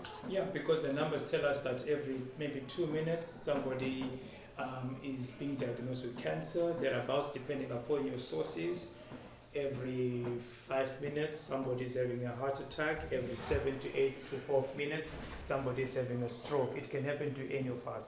So if that happened to you today, as a husband, as a wife, how are you going to manage? எல்லா 2 நிமிஷத்துக்கும் ஒருத்தர் ஹார்ட் அட்டாக்ல போகிறாங்க. இப்படி சூழல் இருக்குது. அப்போ இப்படிப்பட்ட ஒரு இக்கட்டான சூழலில் வரும்பொழுது எப்படி உங்கள் மனைவி பார்த்துக்கொள்ளப்பட போகிறாங்க? Yeah, so what I'm saying to people is that when you become unwell, just make sure you have something in place. If you become sick, then that can help you. இதில் என்ன நான் குறிப்பிட்டு சொல்ல வரும்னா, ஒருவேளை நீங்கள் இக்கட்டான சூழ்நிலைக்கு போகிறீங்கன்னா எப்படி உங்களை பாதுகாத்துக்கொள்ள போகிறீங்க? I'm not going to go much. This is a true story. This is a lady who is a physio. She had cancer, and then she was meant to have chemo. But then her policy had given a second opinion. Basically, her case was given to other doctors who looked at her case. So here in the UK, there wasn't much. They could only do one thing. So when they did the scan, they found the other tumor on her back. But what she did, she claimed a lump sum of money, and the insurance gave her some money. At the same time, again, they sent a case to other doctors, and these doctors were in Texas, who gave her some recommendations. And then she was then given an option to get treatment, and she went to Spain, and she received a chemotherapy, and then she also had surgery. Everything happened, and everything came up to £58,000. And again, that's all part of insurance policy. So she got a lump sum while she was diagnosed. She also got treatment in a special center in Spain. This is all part of insurance. So it's just for you to know that at least you got something aside if anything was to happen to you. இங்கே இந்த சகோதரிக்கு வந்து அவங்க ஒரு occupation தெரபிஸ்டாக இருக்கிறாங்க. அவங்களுக்கு breast cancer 2019 சொல்லப்பட்டுச்சு. அது பிறகு அவங்க கீமோதெரப்பி அதெல்லாம் பண்ணணும்னு சூழ்நிலை. ஆனால் அவங்களுடைய இன்சூரன்ஸ் பாலிசி இருக்கிறதுனால அவங்களுக்கு வெளிநாடுகளில் போய் அவங்களுக்கு மருத்துவம் பார்க்குறதுக்கு அவங்களுக்கு ஒரு லம்சம் அமௌண்ட்டு அவங்களுக்கு கையில் கிடச்சி, இன்னும் மற்ற ஒரு ஒப்பீனியனில் 2-3 ஒப்பீனியன் வாங்குவதுக்கு அவங்களுக்கு இந்த இன்சூரன்ஸ் கம்பெனி அவங்களுக்கு உதவி செஞ்சு பிறகு கடைசியில் ஸ்பெயினில் போய் அவங்களுக்கு தேவையான ட்ரீட்மெண்ட் எடுத்துக்கிட்டாங்க. இந்த ஒரு 58,000 அவங்களுக்கு கொடுக்கப்பட்டது. Okay, just to let you know with this, before I move on, with this kind of policy, just to let you know the things that are out there for you just to think about. With this particular policy that she has, she only pays £3 a month. And with that policy, if she becomes sick, if she's diagnosed with cancer or any serious illness, she doesn't pay a penny. All they'll ask her is, do you have a passport? They will send a taxi to your house, take you from your house to the airport. They pay the fare. They send you anywhere around the world. They treat you there. They book your hotel. They pay for food. They bring you back here in the UK if you are diagnosed with a certain critical illness. So again, it's just things for you to know, because we know that some of us, we have high cholesterol that runs in the family. Some of us have heart disease. So if all those things, if they happen to you when you're in your 80s and 90s, then that's okay because your kids have grown up. But if something happens to you in your 40s, in your 30s, in your 50s, then you have a problem. இங்கே இந்த சகோதரி வந்து மாதம் 3 பவுன் தான் அவங்க செலவழிச்சாங்க. இவங்களுக்கு அது எப்படியெல்லாம் இருந்துச்சுன்னா, இப்போது இவங்களுக்கு ஒரு வியாதி வந்தோடனே அதுக்கு ஏன்னா அவங்க ஏர்போர்ட்டுக்கு கூட்டிப்போ அந்த ஏர்போர்ட்டு சார்ஜஸ் எல்லாம் அவங்களுக்கு பே பண்ணி, எந்த ஊருக்கு போகணுமோ எந்த ஹாஸ்பிட்டல் போகணும் அந்த ஹாஸ்பிட்டலுக்கு உலகத்தில் எங்கேனாலும் சரி அவங்களுக்கு போய் அங்கே ஹாஸ்பிட்டல் செலவெல்லாம் முடித்து அவங்களுக்கு ரொம்ப மோசமான நிலைமை இருந்துச்சுன்னா அவங்க திருப்பவும் கொண்டு வரதுக்கு அந்த டிக்கெட் எல்லாம் போட்டு இங்கே கொண்டு வரதுக்கு சூழ்நிலைகள் அந்த இது எல்லாமே அது கவர் பண்ணிச்சு. அதே நேரத்தில் அந்த ஏன்னா அது என்னைக்கு அந்த வியாதி கண்டுபிடிக்கப்படுதோ அதுலேருந்து அவங்களுக்கு எதுவும் பே பண்ண வேண்டியதில்லை, இதெல்லாமே அது பார்த்துக்குது அப்படிங்கிற ஒரு சூழ்நிலை. Okay, so once we'll come to that sometime later on. So once you've done everything, you get to a point where you've got wealth distribution. Basically, it means that you've managed to clear off your debts, you've managed to build your investments, you've done what you need to do. You're getting to a point where you need to start thinking about distributing your wealth. இதில் நம்ம வந்து I think I missed. Okay, yeah. So once you have built up your assets, you've cleared off your debts, you get to a point where you start thinking about distributing your wealth. Okay. உங்களுடைய கையில் இருக்கும் எல்லாத்தையும் நீங்கள் ஒரு முடிவுக்கு வந்திருக்கிறீங்க, என்ன பண்ணணும் அப்படின்ட்டு அது முடிக்கிறீங்க. உங்களுடைய சேமிப்பை இன்னும் அது பெருக்கிறதுக்கு நீங்கள் எல்லாம் முடிவு பண்ணியிருக்கிறீங்க. இதுக்கு பிறகு உள்ள காரியங்கள். So what you say to families is not just good enough to have a house or 2 houses or 3 houses or businesses or everything else. You must protect what you have, you must preserve it, and you must be able to transfer it to the people you love. நீங்கள் 1 வீடோ 2 வீடோ 3 வீடோ வைக்கிறது முக்கியம் இல்லை, அதை வந்து எப்படி பராமரிக்கணும், அதை பராமரித்து அது எப்படி அடுத்த தலைமுறைக்கு கொண்டு போகணும் அப்படிங்கிறது எல்லாத்தையும் பார்க்கணும். And one way to do this is to make a will. இதுக்கு நீங்கள் பண்ண வேண்டிய முக்கியமான காரியம் ஒரு வழியில் பண்ணுறது வந்து நீங்கள் ஒரு will எழுதணும். Yeah, so many people do not have wills. They are thinking about it, but they haven't made a will. ரொம்ப பேர் இதை யோசிச்சிருக்கிறாங்க, ஆனால் இதை செய்தது இல்லை. If you die without a will, இப்போ நீங்கள் ஒரு will இல்லாமல் நீங்கள் வந்து மரிச்சு போனீங்கன்னா, and you leave assets to your children, and you leave assets. உங்கள் பிள்ளைகளுக்கு அந்த உங்களுடைய சொத்துக்களை அவங்களுக்கு கொடுத்தீங்கன்னா, okay, it may cause family breakdown. Many family children do not speak to one another because of money and houses and property that has been left by their parents. அதே குடும்பங்களில் இந்த சொத்து பிரச்சனைகள் ரொம்ப உண்டு. ஏன்னா அதில் பிள்ளைகளுக்கும் மற்ற பிள்ளைகளுக்கும் இல்லை உறவினர்களுக்கு மத்தியில் பிரச்சனைகள் வர்றது உண்டு. So it's very important that you have a will in place. A will just simply tells everybody what happens to you when you die. அந்த வில் அப்படிங்கிறது என்ன பண்ணுன்னா, நீங்கள் மரிக்கும் பொழுது உங்களுடைய சொத்துக்கள் யாருக்கு எப்படி போய் சேரும் அப்படிங்கிறது தெளிவாக சொல்லுங்க. Things that you leave behind. So let me give an example. So my will is very simple. Me and my wife have got what are called mirror wills, 2 wills. எனக்கும் என்னுடைய மனைவிக்கும் மிரர் வில் அப்படின்னு சொல்லி கண்ணாடி will அப்படின்னு சொல்லி So the will says that if I die everything goes to my wife. Sorry? The will says if I die everything goes to my wife. என்னுடைய உயில் என்ன சொல்லுதுன்னா, நான் மரித்தேன்னா எல்லாமே என் மனைவிக்கு போகுது அப்படின்னு சொல்லுவேன். If she dies everything comes to me. அவ மரிச்சானா அவகிட்ட இருந்து எல்லாமே எனக்கு வந்து சேர்ந்துடும். If me and my wife die, God forbid anything happens to us, everything goes to our 3 children. இப்போ நானும் மனைவியும் மரித்து போயிட்டேன்னா கடவுள் அதை அனுமதிக்காமல் இருக்கட்டும், அந்த எல்லாமே என்னுடைய 3 பிள்ளைகளுக்கு போய் சேரும். And if God forbid my wife and I and my 3 children have a plane crash or die in the motorway, everything that we have is split between her family and my family. ஒருவேளை நானும் என் மனைவியும் என்னுடைய 3 பிள்ளைகளும் இறந்து போயிட்டாங்கன்னா, ஒரு plane கிராஷில் அப்படி இறக்குறது மாதிரி சூழலை வந்துச்சுன்னா, எங்களுடைய சொத்து சரிபாதியாக என்னுடைய மனைவி குடும்பத்துக்கும் என்னுடைய குடும்பத்துக்கும் போய் சேர்ந்துடும். Yes, everything is clear, and our will is in our bedroom. There's a cupboard where our documents are. It's very clear.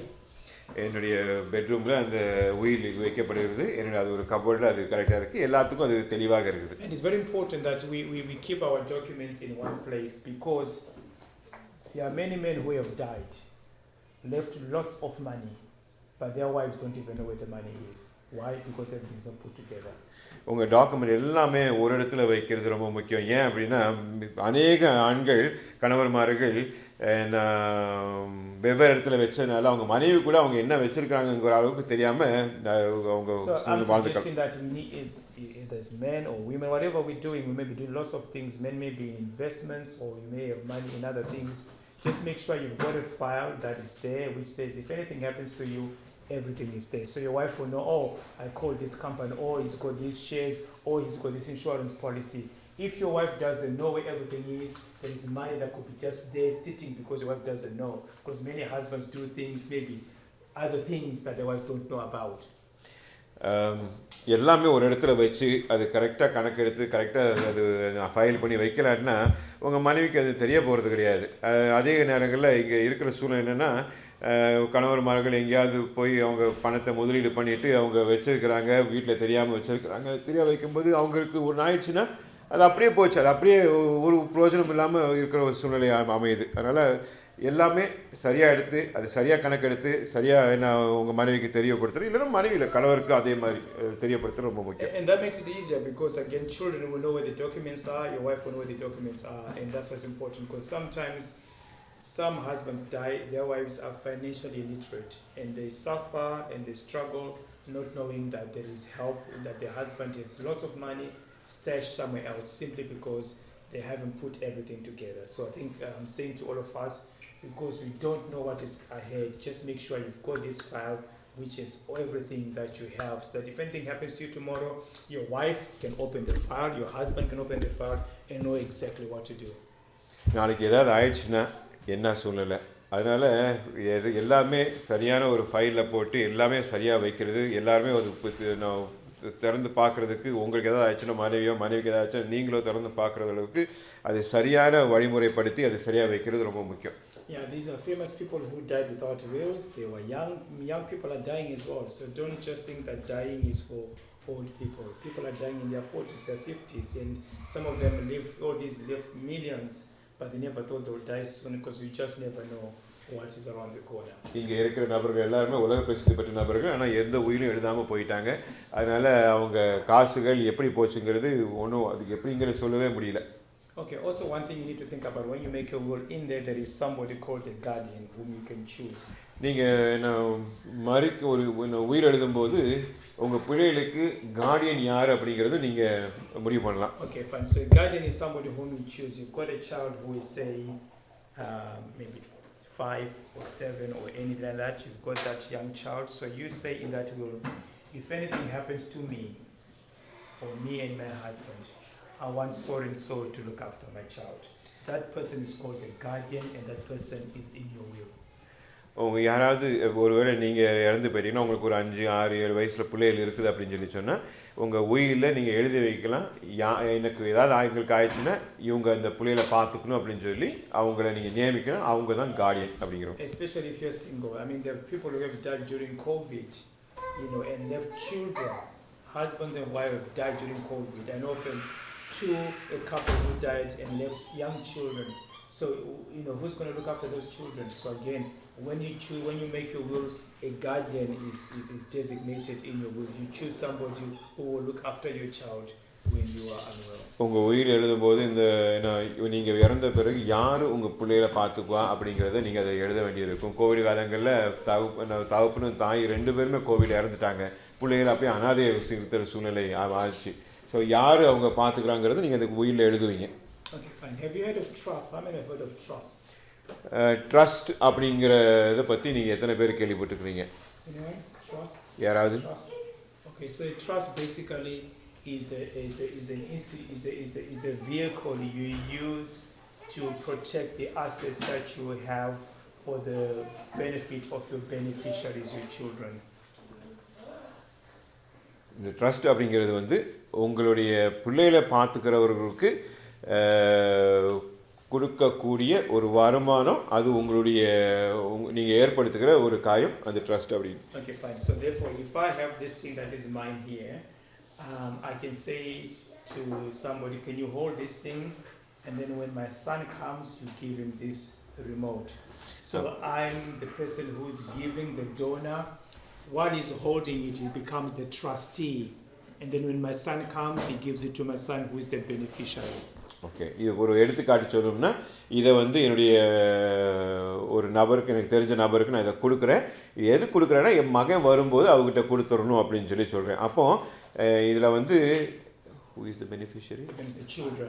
அப்போ பிள்ளைங்க அந்த பெனிஃபிஷரி அப்படின்னு சொல்லி அவங்க தான் அந்த யாருக்கு கொடுக்கப்படுவதோ அவங்க பெனிஃபிஷரி அப்படின்னு சொல்லி. Okay, fine. So a trustee is somebody who looks after something on your behalf and gives it to the beneficiary. இங்கே ட்ரஸ்டி அப்படிங்கிறது சொல்லும்போது உங்களுடைய காரியத்தை யாராவது ஒருத்தர் உங்களுக்காக பார்த்து அதை யாருக்கு நீங்கள் கொண்டு போய் சேர்க்கணுமோ அவங்களுக்கு கொண்டு போய் சேர்க்குற ஒரு நபர்.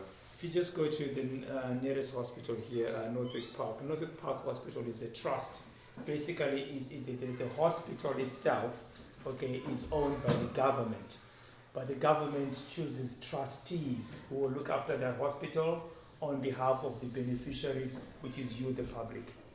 இங்கே அருகாமையில் இருக்கிற NHS பார்த்தீங்கன்னா நார்த்விக் பார்க் அப்படிங்கிறது இருக்குது. இந்த நார்த்விக் பார்க் ஒரு கவர்மெண்ட்டுடைய ஒரு மருத்துவமனை. ஆனால் அந்த கவர்மெண்ட் என்ன பண்ணுதுன்னா அதை ஒரு ட்ரஸ்டி, அதாவது அந்த பார்த்துக்கொள்ளுகிற ஒரு குழுவிடம் இதை கொடுத்து அதை அது அந்த ஏரியாவில் இருக்கிற மக்களுக்கு அது அந்த ட்ரஸ்டி மூலமாக அதை கொண்டு போய் சேர்க்கறதுக்கு, அவங்களுக்கு தேவைகளை சந்திக்கிறதுக்கு அதை ஏற்படுத்துகிறது. Yeah, so why would I put something in a trust? I'll put something in a trust because I want to protect it so that it lasts longer for my children. எதுக்காக நான் இங்கே ட்ரஸ்ட்டில் போகிறேன் அப்படின்னா, இந்த ட்ரஸ்டின் மூலமாக என்னுடைய பிள்ளைகளுக்கு அது ரொம்ப பாதுகாப்பாக ரொம்ப வருடங்களுக்கு அது காணப்படுகிறது. If I put my mobile phone into a trust, நான் என்னுடைய அலைபேசியை ஒரு ட்ரஸ்ட்டில் போகிறேன்னா, an example, this mobile phone is no longer in my name. இது ஒரு எடுத்துக்காட்டு. இந்த அலைபேசி என் பேரில் இல்லை. Yeah, so at EE it will say this phone is no longer in my name, it's now in the name of a trust, so it's no longer in my name. அப்போது இதில் என்ன சொல்லணும்னா, இந்த மொபைல் ஃபோன் என் பேரில் இல்லை, இது EE கிட்ட போனீங்கன்னா அவங்க என்ன சொல்லுவாங்கன்னா இது அந்த ட்ரஸ்ட் பேரில் இருக்குது அப்படிம்பாங்க. And then there are people who will then manage the trust, they will look after this phone.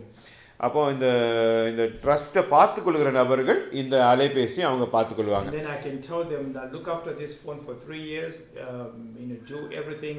After 3 years you give it to my son.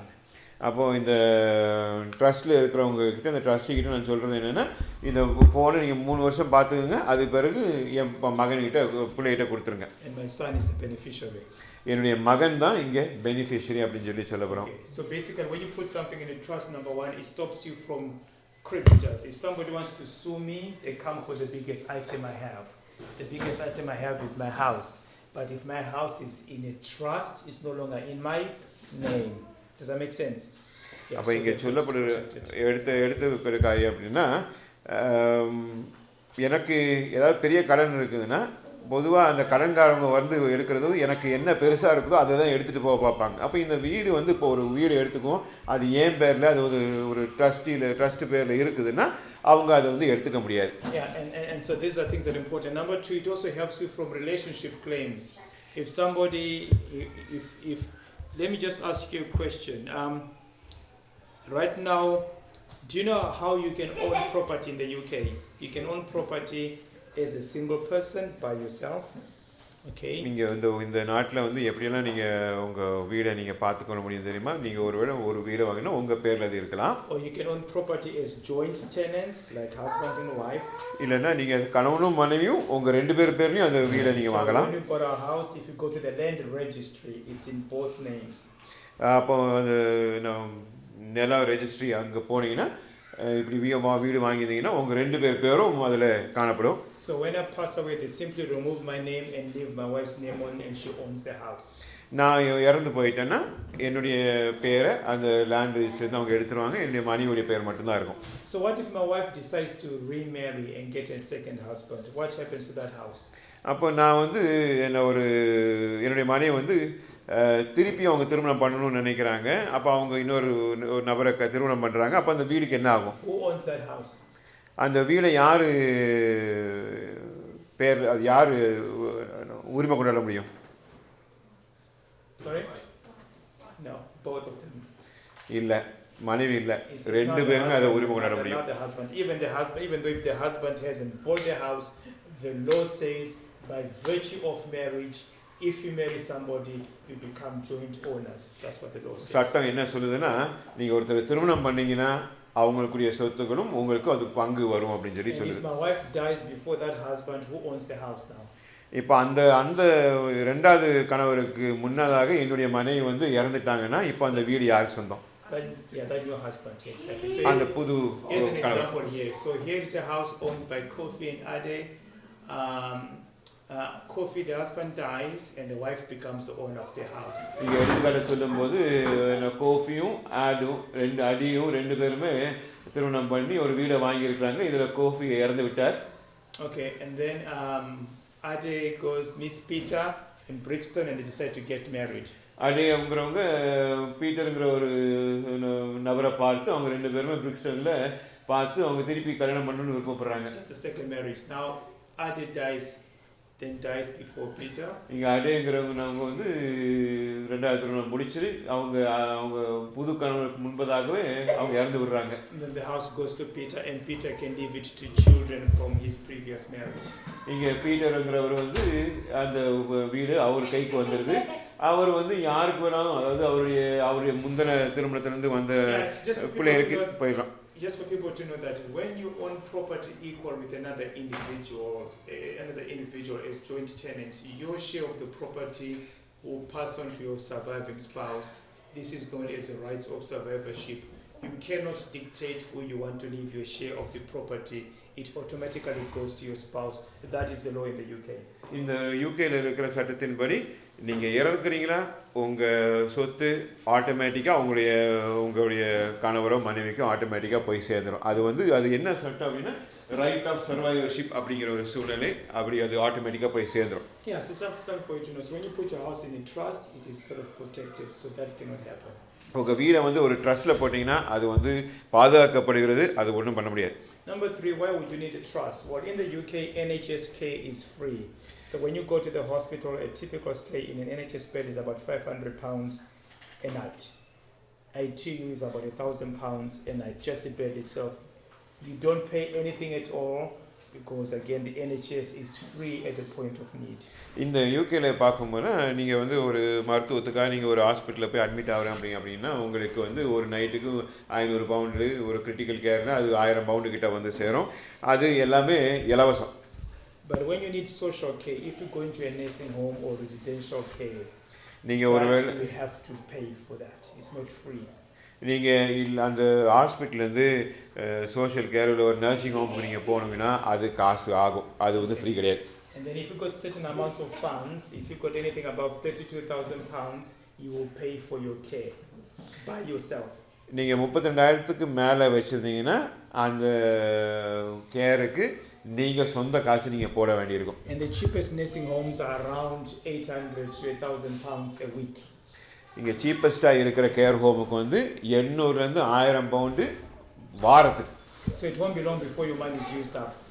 32,000 போகிறதுக்கு ரொம்ப நாள் இருக்காது. And if your money is used up, அப்போ அந்த காசு முடிஞ்சு போச்சுன்னா, and you have a house, உங்களுக்கு வீடு இருந்துச்சுன்னா they will come for the house. அவங்க வீட்டுக்கு வருவாங்க. This is why that article here in the Daily Mail says 400 homes a week, not a year, not a month, a week. Are what? Sold to fund care. அப்போ இப்படிப்பட்ட care கொடுக்கறதுக்கு ஒரு வாரத்துக்கு 400 வீடுகள் விற்கப்படுகிறதாம். இப்படி. So the house that you have right now, நீங்கள் இப்போ வச்சிருக்கிற வீடு, when you go into care, நீங்கள் ஒரு கேர் ஹோமுக்கு போனீங்கன்னா it will be sold. அது விற்கப்படும். Do you know that? அது உங்களுக்கு தெரியுமா? Yes, it will be sold. Unless your children decide to take care of you for the rest of your life. உங்கள் பிள்ளைய உங்களுடைய வாழ்நாளின் மீது நாட்களுக்கு அவங்க பார்த்துக்க விருப்பப்படாத ஒழிய அந்த வீடு விற்கப்படும். Yeah, so then the house doesn't go because you won't go into care. But here is a problem. அதான் இவங்க அந்த வீடு போகாது, அவங்க பிள்ளைகளை பார்த்துட்டோன்னா அந்த வீடு இருக்கும். ஆனால் இங்கே ஒரு பிரச்சனை இருக்குது. Your son may be a specialist working in Canada, your daughter may be in Manchester, and you are living here in Wembley or Harrow. What are you going to do? உங்கள் மகன் கனடாவில் இருக்கலாம், உங்கள் மகன் வந்து மேன்செஸ்டரில் இருக்கலாம், நீங்கள் இங்கே வெம்பிளியில் இருக்கிறீங்க. என்ன பண்ண போகிறீங்க? So either you have to come and stay with them or they come and stay with you, but by that time maybe I have dementia, I'm leaving the tap on, I'm leaving the lights on, I flood their house, I'm now causing problems to my daughter and their husband. So you get all those things that can happen to you.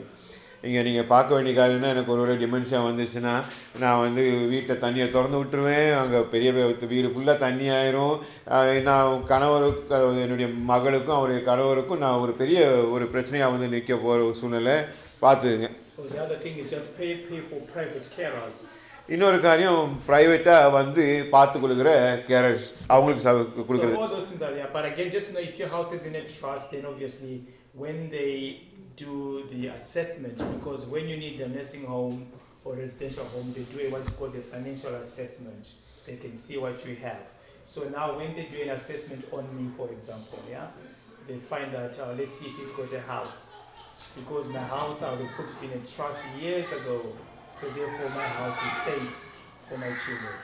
அப்போ இங்கே நான் ட்ரஸ்ட்டில் போட்டேன்னா அவங்க வந்து பார்க்கும்பொழுது எல்லாமே இந்த என்னெல்லாம் பண்ண முடியும் அப்படின்னு சொல்லி பார்க்கும்போது என்னுடைய வீடு வந்து ஒரு ட்ரஸ்ட்டில் இருக்கிறதுனால அவங்க அதை எடுக்க முடியாது. அது வந்து இருந்து என் பிள்ளைகளுக்கு போய் சேரும். So many of the rich people have trust all the time. இங்கே இருக்கிற பெரிய பணக்காரர்கள் எல்லாருமே இப்படிப்பட்ட ட்ரஸ்ட்டு வச்சுக்கிறது வழக்கமாக இருக்குது. And secondly, if you've got a child with any learning disabilities, உங்கள் பிள்ளைகளுக்கு லேர்னிங் டிசபிலிட்டி எதுவும் இருந்துச்சுன்னா, the last thing you want to do is to leave money to that child in a will. அந்த பிள்ளைக்கு உயிரில் காசு விட்டுட்டு போகிறது தான் நீங்கள் கடைசியாக நீங்கள் யோசிப்பீங்க. When you put that money in a will to your child, the government will say again, your parents have left you money, therefore you cannot access government benefits. So what you do is you put that money in a trust and not in your child's name. அப்போ என்னன்னா அவங்களுக்கு learning disability இருக்கிற அந்த பிள்ளைகளுக்கு நீங்கள் காசை விட்டுட்டு போயிட்டீங்கன்னா கவர்மெண்ட் என்ன சொல்லும், இதுக்கு உங்களுக்கு காசு இருக்குது. They will tell government, you tell that you have your child is good money already because the needs tested as well, they check. ஆமாம், எல்லாமே உங்களுக்கு ஏற்கனவே பணம் கொடுக்கப்பட்டிருக்கு அப்படின்னு சொல்லி உங்கள் பிள்ளைகிட்ட சொல்லிட்டு போயிடுவாங்க. Yeah, so you tell the trustees that I've left this amount of money for my child, so the trustees will make sure that your son gets, the child gets the benefits from the government, and the trustees can top up whatever, because that money is still in the hands of the trustees, and their goal is to look after that money on behalf of your children or your beneficiaries. அப்போ இங்கே பிள்ளைகளுக்கு நீங்கள் வந்து ட்ரஸ்ட்டில் இப்போ அந்த இது பணத்தை போட்டு வச்சுருந்தீங்கன்னா என்ன பண்ணால் கவர்மெண்ட் வந்து உங்கள் பிள்ளைகளை ஃபுல்லாக அவங்களுக்கு தேவையான அந்த லேர்னிங் டிசபிலிட்டி இருக்க பிள்ளைய ஃபுல்லாக பார்த்துக்குவாங்க. அதுக்கு மேலே இந்த ட்ரஸ்டீஸ் வந்து கீழே கொடுக்கப்பட்டிருக்கிற இந்த காசும் அதுவும் அவங்க டாப் அப்பாக அதுக்கு மேலே பார்த்துக்குவாங்க. And who are the trustees? I can choose her, I can choose you, I can choose you, I can choose 5 people who are the trustees. What do? I leave them say £100,000 for my children. They sit down once a year or twice a year. They say, okay, fine, what does this child need? And then they simply provide what the child needs. That's their role, just to make sure that that money is used wisely on behalf of my child. நான் இந்த சகோதரி நான் choose பண்ணிக்கலாம், இந்த சகோதரி choose பண்ணிக்கலாம், இப்படி ஒரு 5 பேர் நான் சூஸ் பண்ணிக்கலாம். இவங்களுடைய வேலை என்ன, வருஷத்துக்கு ஒரு தடவை கூடி இந்த பிள்ளைக்கு என்ன பண்ணலாம் அப்படின்னு சொல்லி அவங்க கூடி முடிவு பண்ணி அந்த பிள்ளைக்கு தேவையானது செய்கிறது. இதுதான் இந்த ட்ரஸ்டியோடைய ஒழுங்கு. And then finally, if you are to leave 300,000 to a child who does not value money, that money is going to be used up. So what do? Again, you put that money in a trust. ஒரு என்ன ஊதாரியாக இருக்கிற பிள்ளைக்கு இந்த 3 லட்சம் pound நீங்கள் கொடுத்தீங்கன்னா அது அவ்வளோதான் போயிடும். அப்போது என்னென்னா இந்த ட்ரஸ்டியில் போட்டிங்கன்னா அது அந்த பிள்ளைக்கு சேர வேண்டிய விதத்தில் போய் சேரும். Yeah, because there are many people in their 30s, 40s, 50s who don't even know how to use money. So can you imagine both of you pass away, you leave 300,000 to your son. He's not going to value it. He may not use it wisely. 30-40 வயசில் கூட நிறைய பேருக்கு பணம் எப்படி செலவழிக்கணும்னு தெரியறதில்ல. அப்போது என்ன இப்படி போட்டு வச்சிட்டிங்கன்னா அது சரியான விதத்தில் அவங்களுக்கு போய் சேரும். Yeah, so what you could say to the trustees, once we pass away, once we leave this money, my son is, when he gets to 25, I want you to give him £20,000. அப்போ இதில் நீங்கள் என்ன எழுதி வச்சுட்டு போகலாம்னா, அவன் மகன் வந்து 25 வயசில் அவனுக்கு வந்து 25,000 நீங்கள் கொடுக்கலாம். And when he's 40, give him £40,000. அவன் 40 வயசு ஆகும்போது 40,000 பவுண்டு நீங்கள் கொடுக்கலாம். When he's 50, give him the rest of the money. அவன் 50 வயசு ஆன பிறகு மீதியான காசு கொடுங்க அப்படின்னு சொல்லி The reason why you சொல்லிக்கலாம். do this is because if your son makes a mistake with the first £20,000, you're hoping that when he's 40, he's a bit older. இதில் என்ன ஒரு நம்பிக்கை அப்படின்னா, உங்கள் பையன் 25 வயசில் அவன் ஒரு தப்பு பண்ணியிருந்தான்னா அதுக்கு பிறகு அவன் 40 வயசு வரும்போது அவன் இன்னும் கொஞ்சம் முதிர்ந்தவனாக இருக்கிறான். அதனால் அவன் கற்றுக்குவான். So there are things that you can do with a trust, many things that you can do. So again, it's something for you just to think about. Or for example, you have your wonderful daughter and you want to leave money to her in your will. இதெல்லாமே நிறைய காரியங்கள் பண்ணக்கூடிய ஒரு காரியம், இது ட்ரஸ்ட்டில் பண்ண ஒரு காரியம். இப்போ இதில் வந்து ஒரு இன்னொரு எடுத்துக்காட்டு சொல்லணும்னா, உங்களுக்கு ஒரு மகள் இருக்கிற அந்த மகளுக்கு நீங்கள் ஒரு உயிர் எழுதிட்டு போகிறீங்க. And your daughter is married to a husband who is controlling. அவன் வந்து மனைவி வந்து ஒரு என்ன கண்ட்ரோலில் வச்சுக்கிற ஒரு கணவருக்கு கீழே இருக்கிறா. So soon her money becomes their money. கூடிய சீக்கிரத்தில் அவளுடைய காசு அவருடைய காசாக மாறிடுது. Very soon their money becomes his money. அவங்களுடைய காசு எல்லாமே அந்த ஆளுடைய காசாக மாறிடுது. Your daughter, for the sake of the marriage, she doesn't want to fight the husband, she doesn't want a divorce, she just lets the money go. சண்டை போட வேண்டாம் அப்படிங்கிற சூழ்நிலைக்காக அந்த பணம் போகுது அப்படின்னு சொல்லி விட்டுறாங்க உங்க மக. But if you put that money in a trust, அந்த ட்ரஸ்ட்ல நீங்க அந்த காசு போட்டீங்கன்னா அது பாதுகாப்பா இருக்கு. So that husband cannot control that money. So there are many அந்த கணவர் வந்து அந்த பணத்தை அவங்க கட்டுப்படுத்த முடியாது. Okay, let's just move quickly. So again, one more thing is that before you finish this slide and then go to the final thing, is that you all know about what is a power of attorney? Have you heard of a power of attorney? இதில் வந்து power of attorney அப்படிங்கிறத பற்றி கேள்விப்பட்டிருக்கீங்களா? Okay, fine. So I'm driving from Hampstead. I'm coming here. I get into an accident. I hit my head. ஹெம்பலம்ஸ்லேருந்து நான் இங்கே வருகிறேன். And then நான் accident ஆகி என் தலையை take me to Norfolk Park. தலையில் அடிபட்டிருக்குது. நார்த்திக் பார்க் போகிறாங்க. அங்கே போனால் நான் மனநிலை சரியில்லை. எனக்கு நிறைய கேள்வி கேட்குறாங்க. என்கிட்ட பார்த்து எனக்கு தலை அடிக்கப்பட்டிருந்தால யார் இந்த நாட்டின் பிரதம மந்திரி கேட்குறாங்க. நான் சொல்கிறேன் சந்திரிகா குமாரதுங்கன்னு சொல்கிறேன். எந்த இயர்னு கேட்குறாங்க. நான் ஜனவரியில் இருக்கிறேன்னு சொல்லி சொல்கிறேன். So at that point in the hospital they say I don't have capacity. அப்போ அந்த சூழ்நிலையில் அவங்க என்ன சொல்லுவாங்கன்னா உங்களுக்கு இவருக்கு கெப்பாசிட்டி இல்லை அப்படின்னு Yeah, so சொல்லுவாங்க. somebody has to make decisions on my behalf. இவன் எனக்கு பதிலாக யாராவது ஒருத்தர் முடிவெடுக்கிற And that சூழ்நிலை, person is your power of attorney. அவங்க தான் power of attorney. So a power of attorney could be you, your wife, and your children, you and your son, or your son and your daughter. They come together and they make decisions on your behalf. அவங்க வந்து ஒரு power of attorney உங்கள் மனைவியாக இருக்கலாம், கணவராக இருக்கலாம், உங்கள் மகளாக இருக்கலாம், மகனாக இருக்கலாம், இல்லைன்னா அவங்க எல்லாருமே சேர்ந்து உங்களுக்காக முடிவெடுப்பாங்க. Yeah, so you need to think about that. So there is one for health and there is one for finances. அதனால் இதில் வந்து ஒன்று உங்களுடைய சுகாதாரத்துக்காக, இன்னொன்று உங்களுடைய பணத்துக்காக, இப்படி 2 நபர்களை நீங்கள் நியமிக்கலாம். Okay, fine. How many believe that you can call your bank and ask for your husband's or your wife's bank account details or to find out how much money is in there? Will they give it to you? எத்தனை பேர் இங்கே வந்து உங்கள் கணவரோ மனைவியுடைய bank அக்கௌண்ட்டுக்கு கூப்பிட்டு அவங்க எவ்வளோ வச்சுருக்காங்கன்னு கேட்க முடியும்? அவங்க கொடுப்பாங்க தேதி அந்த செய்தியை. What if you show them your marriage certificate? Will they show you the numbers? No.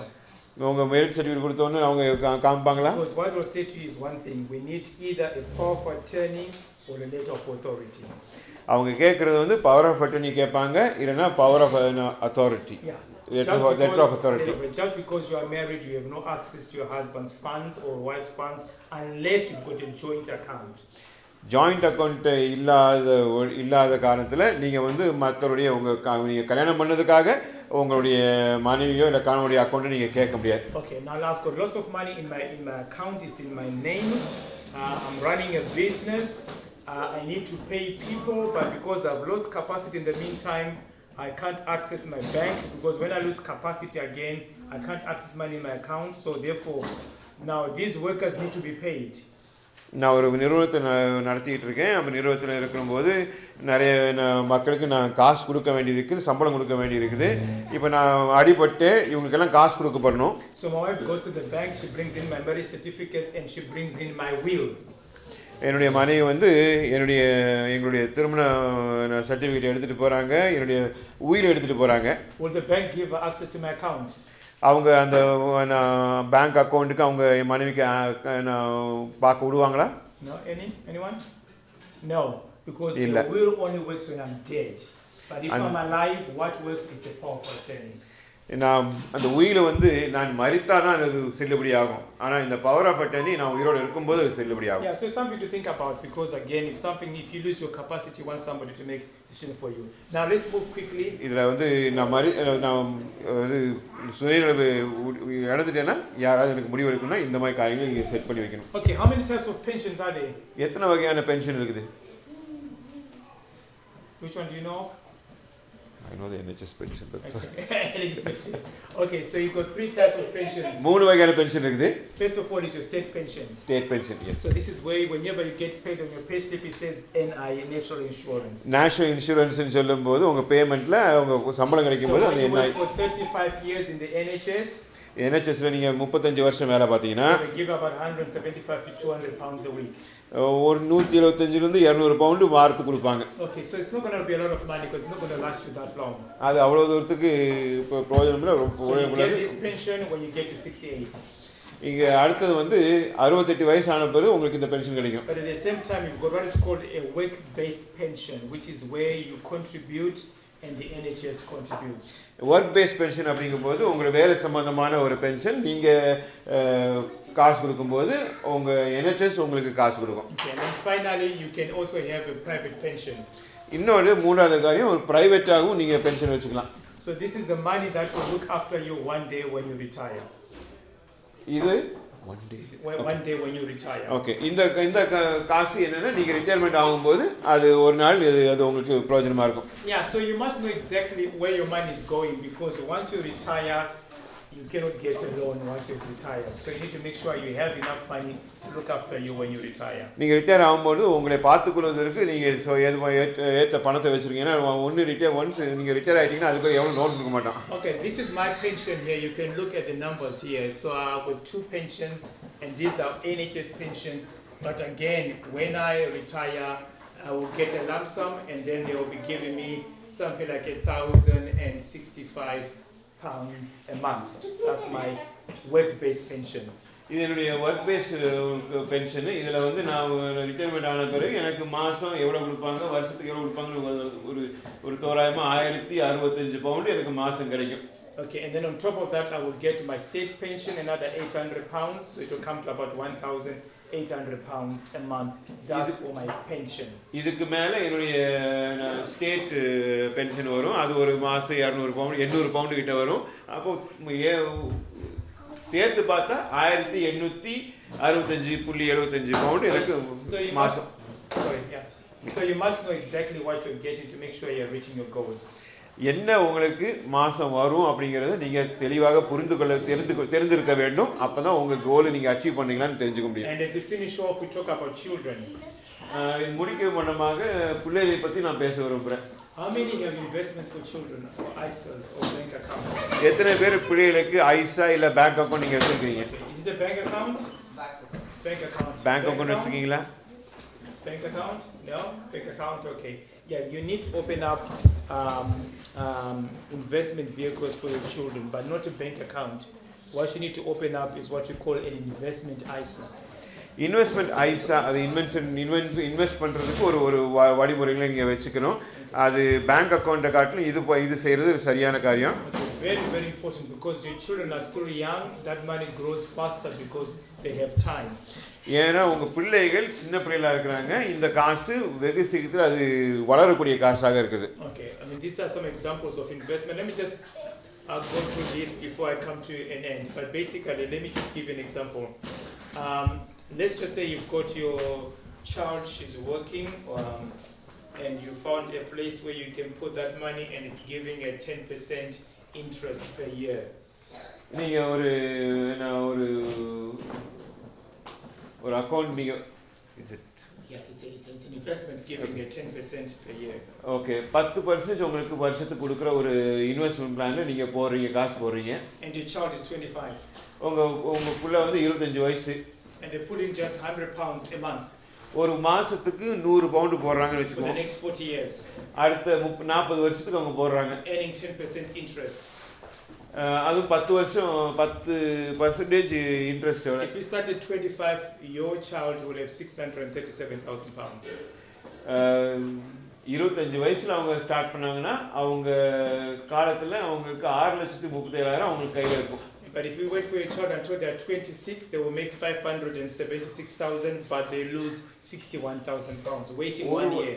ஒரு வருஷத்துல அவங்க கழிச்சு நீங்க 26 வயசுல நீங்க போட்டீங்கன்னா அவங்களுக்கு 5,76,000 இருக்கும். அது ஏறக்குறைய 61,000 அவங்க நஷ்டம். If you wait 5 years until your child is 30 years, they make £382,000. நீங்கள் 5 வருஷம் கழிச்சு 30 வயசுல நீங்கள் காசு போட்டிங்கன்னா அது வந்து இன்னும் கம்மியாகி 3,82,000 தான் அவங்க கையில் கிடைக்கும். But they would have lost 254,000 by waiting 5 years. ஏறக்குறைய 2 லட்சம் அவங்க வந்து கம்மியாக அவங்களுக்கு கிடைக்க போகுது. If you start when they are 40, they make £133,000. 40 வயசுல நீங்கள் அவங்க போட சொன்னீங்கன்னா அவங்க 133,000 தான் அவங்க கையில் கிடைக்கும். But they lost £503,000. அவங்களுக்கு ஏறக்குறைய பாதி மில்லியன் 5,03,000 கிட்ட அவங்க. So when you wait, you're only wasting time. So you need to start early, especially for these kids. I'm saying you need to make sure that you open up these ISAs and investment vehicles, and I can always send you some information, and then the money can begin to grow faster. இந்த பிள்ளைகளுக்கு நீங்க காசு போட்டு வைக்க வேண்டியது ரொம்ப முக்கியம். அப்போ அது வந்து அந்த காசு வேகமா அது வளரக்கூடியதற்கு எவ்வளவு தூரம் தாமதிக்கோ அவ்வளவு தூரம் நஷ்டம் உங்களுக்கு தான். So my 2 girls who are young now, because the older one is working, we opened up investment ISAs for all of them, so their money is invested. என்னுடைய பொம்பளை பிள்ளைகளுக்கு 2 பேத்துக்கு நாங்கள் ஐசா போட்டு வச்சுருந்தோம். இப்போ ஒரு பிள்ளை வேலை பார்த்துட்டு இருக்கு, அதெல்லாம் அது நான் சேர்த்து வச்சோம். So this is 3 years, or this is 2 years ago. இது 2 வருஷத்துக்கு முன்னாடி. The one who is 18 right now, 18 வயசு இப்போ ஒரு பொண்ணுக்கு, she had £18,000 in an investment ISA. இன்னும் ஒரு இன்வெஸ்ட்மெண்ட் ஐசால 18,000 கிட்ட அவங்களுக்கு இருக்குது. The one who is 12 today, இன்னைக்கு 12 வயசான ஒரு when she was பொண்ணுக்கு 10, she had £16,000 in an investment ISA. அவ 10 வயசா இருக்கும்போது அவளுக்கு 16,000 கிட்ட This is money we could have invested more, so we put some money, they say again, you can still invest some more if you wanted at that particular year. அந்த வருஷத்துல இன்னும் நிறைய இன்னும் 2900 கிட்ட நான் இன்வெஸ்ட் பண்ணி இங்க 4000 வருஷம் நான் இன்வெஸ்ட் பண்ணிக்கலாம் அப்படி சொல்லி கொடுத்தேன். So my 18-year-old was 16 and my 12-year-old was 10 years old. என்னுடைய 18 வயசு மக 16 வயசா இருந்தா நான் 12 வயசு மக 10 வயசா இருந்தா. Okay, 18,000 and 14,000 2 years ago. 2 வருஷத்துக்கு முன்னாடி 18,000 14,000 இருந்துச்சு. This is this year. இது இந்த வருஷம். This year. இப்போ இந்த வருஷம் அவங்க கையில இருக்கிற காசு. The 14,000 has become 23,000 in the 12-year-old. 12 வயசு பொண்ணுக்கு வந்து அந்த 14,000 வந்து இப்போ 24,000 மாறிடுது. And the older one again it's become 24,000. மூத்தவளுக்கு அது 24,000 மாறிடுது. Okay, so total money has grown to 47,000 pounds for the two of them. இப்போ ரெண்டு பேருக்கு சேர்த்து பாத்தீங்கன்னா 47,325 So that money is growing every day because it's invested. அது இன்வெஸ்ட் பண்ணப்பட்டதனால ஒவ்வொரு நாளும் இது வளர்ந்துக்கிட்டே தான் போகுது. So you can start investment accounts even for your children because that money begins to grow. உங்க பிள்ளைகளுக்கும் இந்த இன்வெஸ்ட்மென்ட் அக்கவுண்ட் ஓபன் பண்ணலாம் ஏன்னா அந்த காசு வளர்ந்துட்டு தான் போகுது. 18 years old, by the time your kids get to 18, அவங்க 18 வயசு ஆகும்போது they'll be way ahead. They'll be in the 1% or 0.something% of the people in the UK where at 18 years old they're able to buy a house or deposit a house at 18 years old. 1% இல்ல 0.9% அந்த அந்த அந்த எண்ணிக்கையில உங்க பிள்ளைகளும் அவங்க 18 வயசு ஆகும்போது ஒரு வீடு வாங்கலாம் அப்படிங்கிற ஒரு சூழ்நிலையில அவங்க இருப்பாங்க. So my daughter at the top here with the 23,000, she's only 12. என்னுடைய மகள் 12 வயசு தான் அவளுக்கு 23,000 ஏற்கனவே இருக்குது. So you can imagine how it is when she'll be 18. அவள் 18 வயசு ஆகும்போது எவ்வளவு இருக்கும் நீங்க யோசித்து பார்த்துங்க. Now just to let you know where the money is invested, if you look at the older one, her money is invested in UK shares, global shares, government bonds and cash. என்னுடைய மூத்த மகளுடைய காசு எங்கெல்லாம் போடப்பட்டிருக்குதுன்னா எங்கெல்லாம் அது செயல்பட்டுக்கிட்டு UK share, global share, government bond, the fixed income அது மாதிரி எல்லாத்தையும் அது போடப்பட்டிருக்கு. Yeah, and you know what are government bonds? Government bonds is where you borrow your money to the government. Where the British government wants to raise some money, it can borrow some money from people. So here is my 18-year-old, okay, borrowing money to the British government.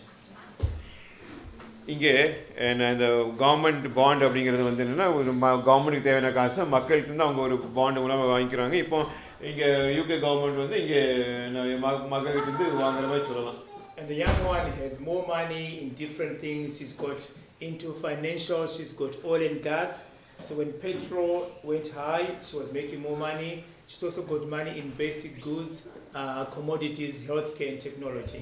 என்னுடைய சின்ன மகன் வந்து அவளுடைய காசு ஃபினான்ஷியல்ஸில் oil and கேஸில் இப்போ அந்த oil and gas எக்கச்சக்கமாக போனோடனே அவளுக்கு இன்னும் நிறைய சம்பாத்தியம் வந்துச்சு. இப்படி நிறைய காரியங்கள் ஹெல்த் கேரு, பேசிக் மெட்டீரியல்ஸ் இது எல்லாத்தையும் டெக்னாலஜி எல்லாத்தையும் போட்டுக்கப்பட்டதால அதுலேருந்து நிறைய காசுகள் அவளுக்கு வந்துச்சு. Yeah, so this is what you can do again, not only for you as older people, but you can also do it for young people. இது உங்களுக்கு மட்டும் இல்லை, உங்களுடைய சிறுவருக்கும் இது செய்ய முடியும். Okay, now just in conclusion, we talked about debt management, savings, estate planning, pensions, and insurance.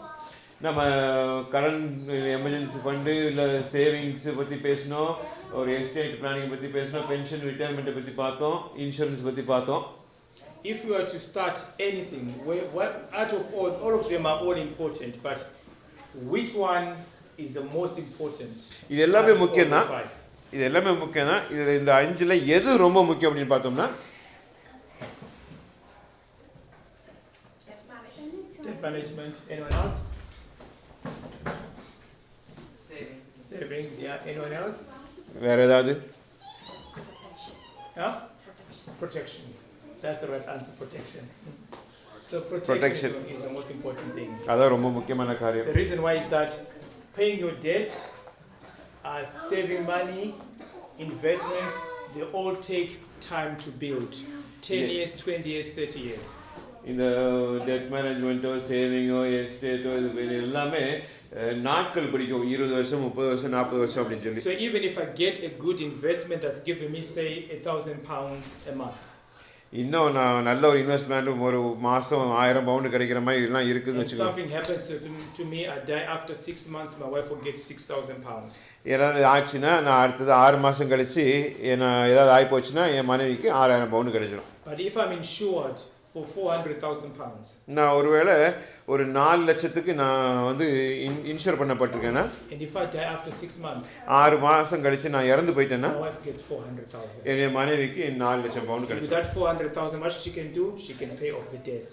அவளுக்கு அந்த 4 லட்சம் வச்சு அவங்க என்ன பண்ண She முடியும்? can put money in அந்த savings. இந்த டெப்ட பே முடிச்ச முடியும், மணி சேவிங்ல பண்ண She முடியும். can get a private pension. அவங்களுக்கு பிரைவேட் பென்ஷனும் So அவங்க she can வாங்கிக்கலாம். do everything else. மீதி இருக்க எல்லாமே அவங்க பண்ண முடியும். Yes, because what I'm saying that on your journey from today to retirement, இன்னையில இருந்து உங்களுடைய ரிட்டையர்மென்ட்க்கு போற காலங்களுக்கு there is no guarantee that you're going to reach retirement. நீங்க எந்த கேரண்டியும் இல்ல நீங்க ரிட்டையர்மென்ட் அந்த வயசை எட்டுவீங்க அப்படின்னு. So on this journey anything can happen to you. இந்த வாழ்க்கை பயணத்துல என்னமும் நடக்கலாம் உங்களுக்கு. You can have stroke, cancer, heart attack, prostate cancer, and you can not work. உங்களுக்கு ஹார்ட் அட்டாக் வரலாம், prostate cancer வரலாம், வேலை பார்க்க முடியாத சூழ்நிலை வரலாம். Or worse, you could die. இல்ல இதோட மோசமா நீங்க இறந்தும் So போகலாம். if that happens, அப்படி நடந்துச்சுன்னா that means that everything else is going to suffer. மீதி எல்லாமே கஷ்டத்துல வந்து நிக்க. So you start with life insurance, நீங்க லைஃப் இன்சூரன்ஸ் தொடங்கி so that if anything happens to you along the journey, இந்த வாழ்க்கை பயணத்துல எதுவும் ஆச்சுன்னா that money will still be able to provide for the family. அந்த இன்சூரன்ஸ் பண்ண காசு மீதி உங்க குடும்பத்தை நடத்துவதற்கு அது செயல்படும். Okay, so it's something that we need to think, and I do this a lot, and I speak to many families a lot, and you can never, what you see is heartening, where people have died and the wife is just struggling to survive, or the husband is struggling to survive. நான் அநேக குடும்பங்களுக்கு இந்த ஆலோசனை சொல்லுவது இதுல என்னன்னா, இப்படி பண்ணாம இருக்கிற சூழ்நிலைகள் அந்த கணவரோ அந்த மனைவியோ கஷ்டத்துக்குள்ளாக போற சூழ்நிலை ரொம்ப கஷ்டமா இருக்கு. Two more slides and then I can finish. இன்னும் 2 காரியங்கள் நான் அதுக்கு பிறகு நான் முடிக்க விரும்புகிறேன். So the greatest disappointment, இருக்கிறதுலே ஒரு மாபெரும் ஏமாற்றம் அப்படின்னு சொல்லி சொன்னா, so the greatest disappointment is to find out that what you assumed to be correct was not. Most people never look at their policies until they need them. That is the worst time to find out that they are not insured or properly insured at all. நீங்க நினைச்சது நடக்கல, நீங்க நினைச்சது சரின்னு நினைச்சதெல்லாம் சரியில்லை நினைக்கும் போது அது கஷ்டமா இருக்கு. நீங்க வந்து உங்க பாலிசிஸ் எல்லாமே என்னைக்கு பார்க்கணுமோ அன்னைக்கு பார்க்காம விட்டுட்டு அது இக்கட்டான சூழ்நிலையை பார்த்து பிரயோஜனம் இல்லாம இருக்கிறது. How many of us are insured? One. Okay, so that means that obviously if you are insured, make sure you know what you have. நீங்க இன்சூர் பண்ணப்பட்டிருக்கீங்கன்னா நீங்க என்ன இன்சூர் என்ன கிடைக்குது அப்படிங்கறது நீ பாத்துக்கணும். Okay, and again it's very simple because what you're simply doing right now is that you've got a mobile phone, yeah? And some of your mobile phones are insured. What does that mean? If anything happens to your phone, you get a new phone. உங்க mobile phone insure பண்ணப்பட்டிருக்குன்னா என்ன ஆகும்? உங்க mobile ஃபோனுக்கு ஏதாவது ஆச்சுன்னா உங்களுக்கு புது mobile phone கிடைச்சிரும். Your car is insured. If anything happens to you, you get a car, another car. உங்க கார் இன்சூர் பண்ணப்பட்டிருக்குன்னா உங்க காருக்கு ஏதாவது ஆச்சுன்னா என்ன பண்ணப்படும்? உங்க காருக்கு இன்னொரு கார் கிடைக்கும். You're insured just to get another car, but if you hit somebody and they become injured or paralyzed, what happens? Your insurance will pay these people money that you don't have at the present time. அந்த insurance என்ன பண்ணணும்னா, ஒரு car இன்சூரன்ஸ்னா கூட ஒரு நீ இடிச்சு யாருக்காவது சோம்பலாமாய் அவங்க வாழ்க்கை எதுவும் பிரச்சனை ஆயிடுச்சுன்னா அந்த இன்சூரன்ஸ் கம்பெனி அவங்களுக்கு தேவையான எல்லாத்தையும் சகலிந்து பண்ணணும். அது உங்ககிட்ட கிடையாது, அது அவ பார்த்துக்கும். So what do? I pay a little bit of money every month for the premium. நான் என்ன பண்றேன்னா, ஒரு சின்ன தொகையை பிரீமியமா ஒவ்வொரு மாசம் கட்டிட்டு வரேன். When I pay this premium every month, the company says we will take the responsibility. அந்த கம்பெனி என்ன பண்ணுதுன்னா, நாங்க அதுக்கு உத்தரவாதம் கொடுக்கிறோம் அப்படி சொல்லி சொல்லுவோம். If anything happens to you, if you become sick, we will take that responsibility. உங்களுக்கு சுகவீனம் ஆயிடுச்சுன்னா நாங்க அந்த பொறுப்பை ஏத்துக்கிறோம். Okay, so it's something that we need to think about. So அது நம்ம சிந்தித்து பார்க்க I'll வேண்டும். finish off with this story here. இந்த கதையை வைத்து நான் முடிக்க விரும்புகிறேன். Okay, true story. உண்மையான சம்பவம். Okay, so the mother of the wife had breast cancer. இந்த சகோதரியுடைய தாயாருக்கு பிரஸ்ட் கேன்சர் இருந்துச்சு. And the daughter also had breast cancer. இந்த மகளுக்கும் அவனமாக பிரஸ்ட் கேன்சர் இருந்துச்சு. அதே மாதிரி. So she had a treatment, chemotherapy, everything was okay. Treatment, chemotherapy எல்லாமே எடுத்தாங்க, எல்லாமே சரியாயிடுச்சு. Okay, but then after some time the cancer came back on the daughter. அந்த மகளுக்கு திரும்பவும் கேன்சர் வந்து I remember on that day when the husband had spoken to me and had bought her wife a new car, a second-hand car, but it says new car. Yes. இந்த கணவர் என்கிட்ட பேசும்போது அந்த அந்த நாளில் அந்த ரெண்டாவது தடவை வந்து தெரிஞ்சிச்சு அந்த நாளில் அவங்க ஆக்சுவலாக ஒரு செகண்ட் ஹேண்ட் தான் அந்த புது car வாங்கியிருந்தாங்க. So she drove this car to go and see her oncologist in the hospital just to find out about the scan that she had. இந்த வாங்கின அந்த காரில் அவங்க ஆன்காலஜிஸ்ட் டாக்டரை போய் பார்க்க அவங்க அன்றைக்கி போகிறாங்க. So when she went to see the doctor said the cancer has spread to her brain. அந்த டாக்டரை பார்க்கும்போது அவங்க டாக்டர் என்ன சொன்னாங்கன்னா அந்த கேன்சர் வந்து அவங்க மூளைக்கு பரவி இருக்கு அப்படின்னு சொல்லிட்டாங்க. She was not safe to drive. அதுக்கு பிறகு அவங்க அந்த காரை ஓட்டுறதுக்கு சேஃப் இல்லை அப்படிங்கிற சூழ்நிலை. So she drove this new car just on that day. She went to see the doctor and from there on she couldn't drive the car anymore. அவங்க அந்த காரை ஓட்டிட்டு தான் டாக்டரை போய் பார்க்குறாங்க. டாக்டரை பார்த்து முடிச்சுட்டு அவங்க திரும்ப ஓட்டிட்டு வர முடியல. She became sicker and sicker. அவங்க இன்னும் அதிகமாக பலவீனமாகி சுகவீனமாகி. One moment there was a ring on my doorbell. ஒரு நாளில் என்னுடைய கதவு தட்டப்பட்டது. The husband asked me to go and help her take her wife to the toilet. என்னை கூப்பிட்டு அவங்க மனைவியை டாய்லெட்டுக்கு கூப்பிட்டு போங்க அப்படின்னு சொல்லி. He had hurt his back trying to lift up the wife. ஏன்னா அவங்க மனைவி அவர் தூக்க பார்த்து அவருக்கு இடுப்பு உடைச்சிக்கிட்டாரு. அவர் முடியல. Put on weight because of steroids and chemotherapy and other things that she was having. அவங்க ஸ்டீராய்டு கீமோதெரப்பி அதெல்லாம் எடுத்ததுனால அவங்க ரொம்ப வெயிட் போட்டிருந்தாங்க. So I helped her to the toilet and I was speaking with her husband. நான் அவங்க மனைவியை அவங்க டாய்லெட்டுக்கு கூட்டிட்டு போயிட்டு பிறகு அவங்க கணவர்கிட்ட பேசிட்டு இருந்தேன். The story long short, eventually the wife died. அந்த சுருக்கமாக சொல்லணும்னா காலப்போக்கில் அந்த மனைவி இறந்துட்டாங்க. அங்கே 2 அழகான பிள்ளைங்க அவங்க எனக்கு ரொம்ப நல்லா தெரியும். அந்த ஃபியூனரல் முடிஞ்ச பிறகு நான் அந்த கணவரோட பேசிட்டு இருந்தேன். எப்படி காரியங்கள் போயிட்டு இருக்கு அப்படின்னு கேட்குறேன். இதைத்தான் அவங்க கணவர் சொன்னார். என்னுடைய மனைவிக்கு ஒரு இன்சூரன்ஸ் பாலிசி இருந்துச்சு. அவங்க மரித்த போது அந்த பாலிசி வந்து என்னுடைய வீட்டுக்கு காசு கட்டி முடிச்சிச்சு. நான் இப்போ முழு நேரம் வேலை நான் பார்க்க வேண்டிய அவசியம் இல்லை. நான் இப்போ வந்து பாதி நேரம் வேலை பார்த்தா போதும். இப்போ என்னுடைய பிள்ளைகளை என்னுடைய தாயை இழந்த பிள்ளைகளை நான் பார்த்துக்க முடியும். இதுதான். So when you build your wealth, your finances, உங்க காசை நீங்க சரியான முறையில் நீங்க முதலீடு செய்யும்போது அது வந்து ஒரு நல்ல ஒரு வீடை கட்டுறது போல ஒரு உங்க அடித்தளம் அதாவது அது வந்து insurance. Then you've got your health insurance and then you've got your savings and other things and your investments at the top. You don't start investing now, you start with the foundation. உங்க முதலாவது insurance policy அது உங்க அடித்தளம். அதுலேருந்து பிறகு உங்க wealth management இல்லை investment அதெல்லாமே மேலே அது பிறகு தான் எல்லாமே. Because you just don't know what's around the corner. ஏனென்றால் சடுதியா என்ன நடக்கும்னு உங்களுக்கு தெரியாது. Okay, thank you very much. Any questions you want to ask me? மிக்க நன்றி. ஏதாவது கேள்வி இருந்தால் நீங்கள் கேட்கலாம் இந்த நேரத்தில்.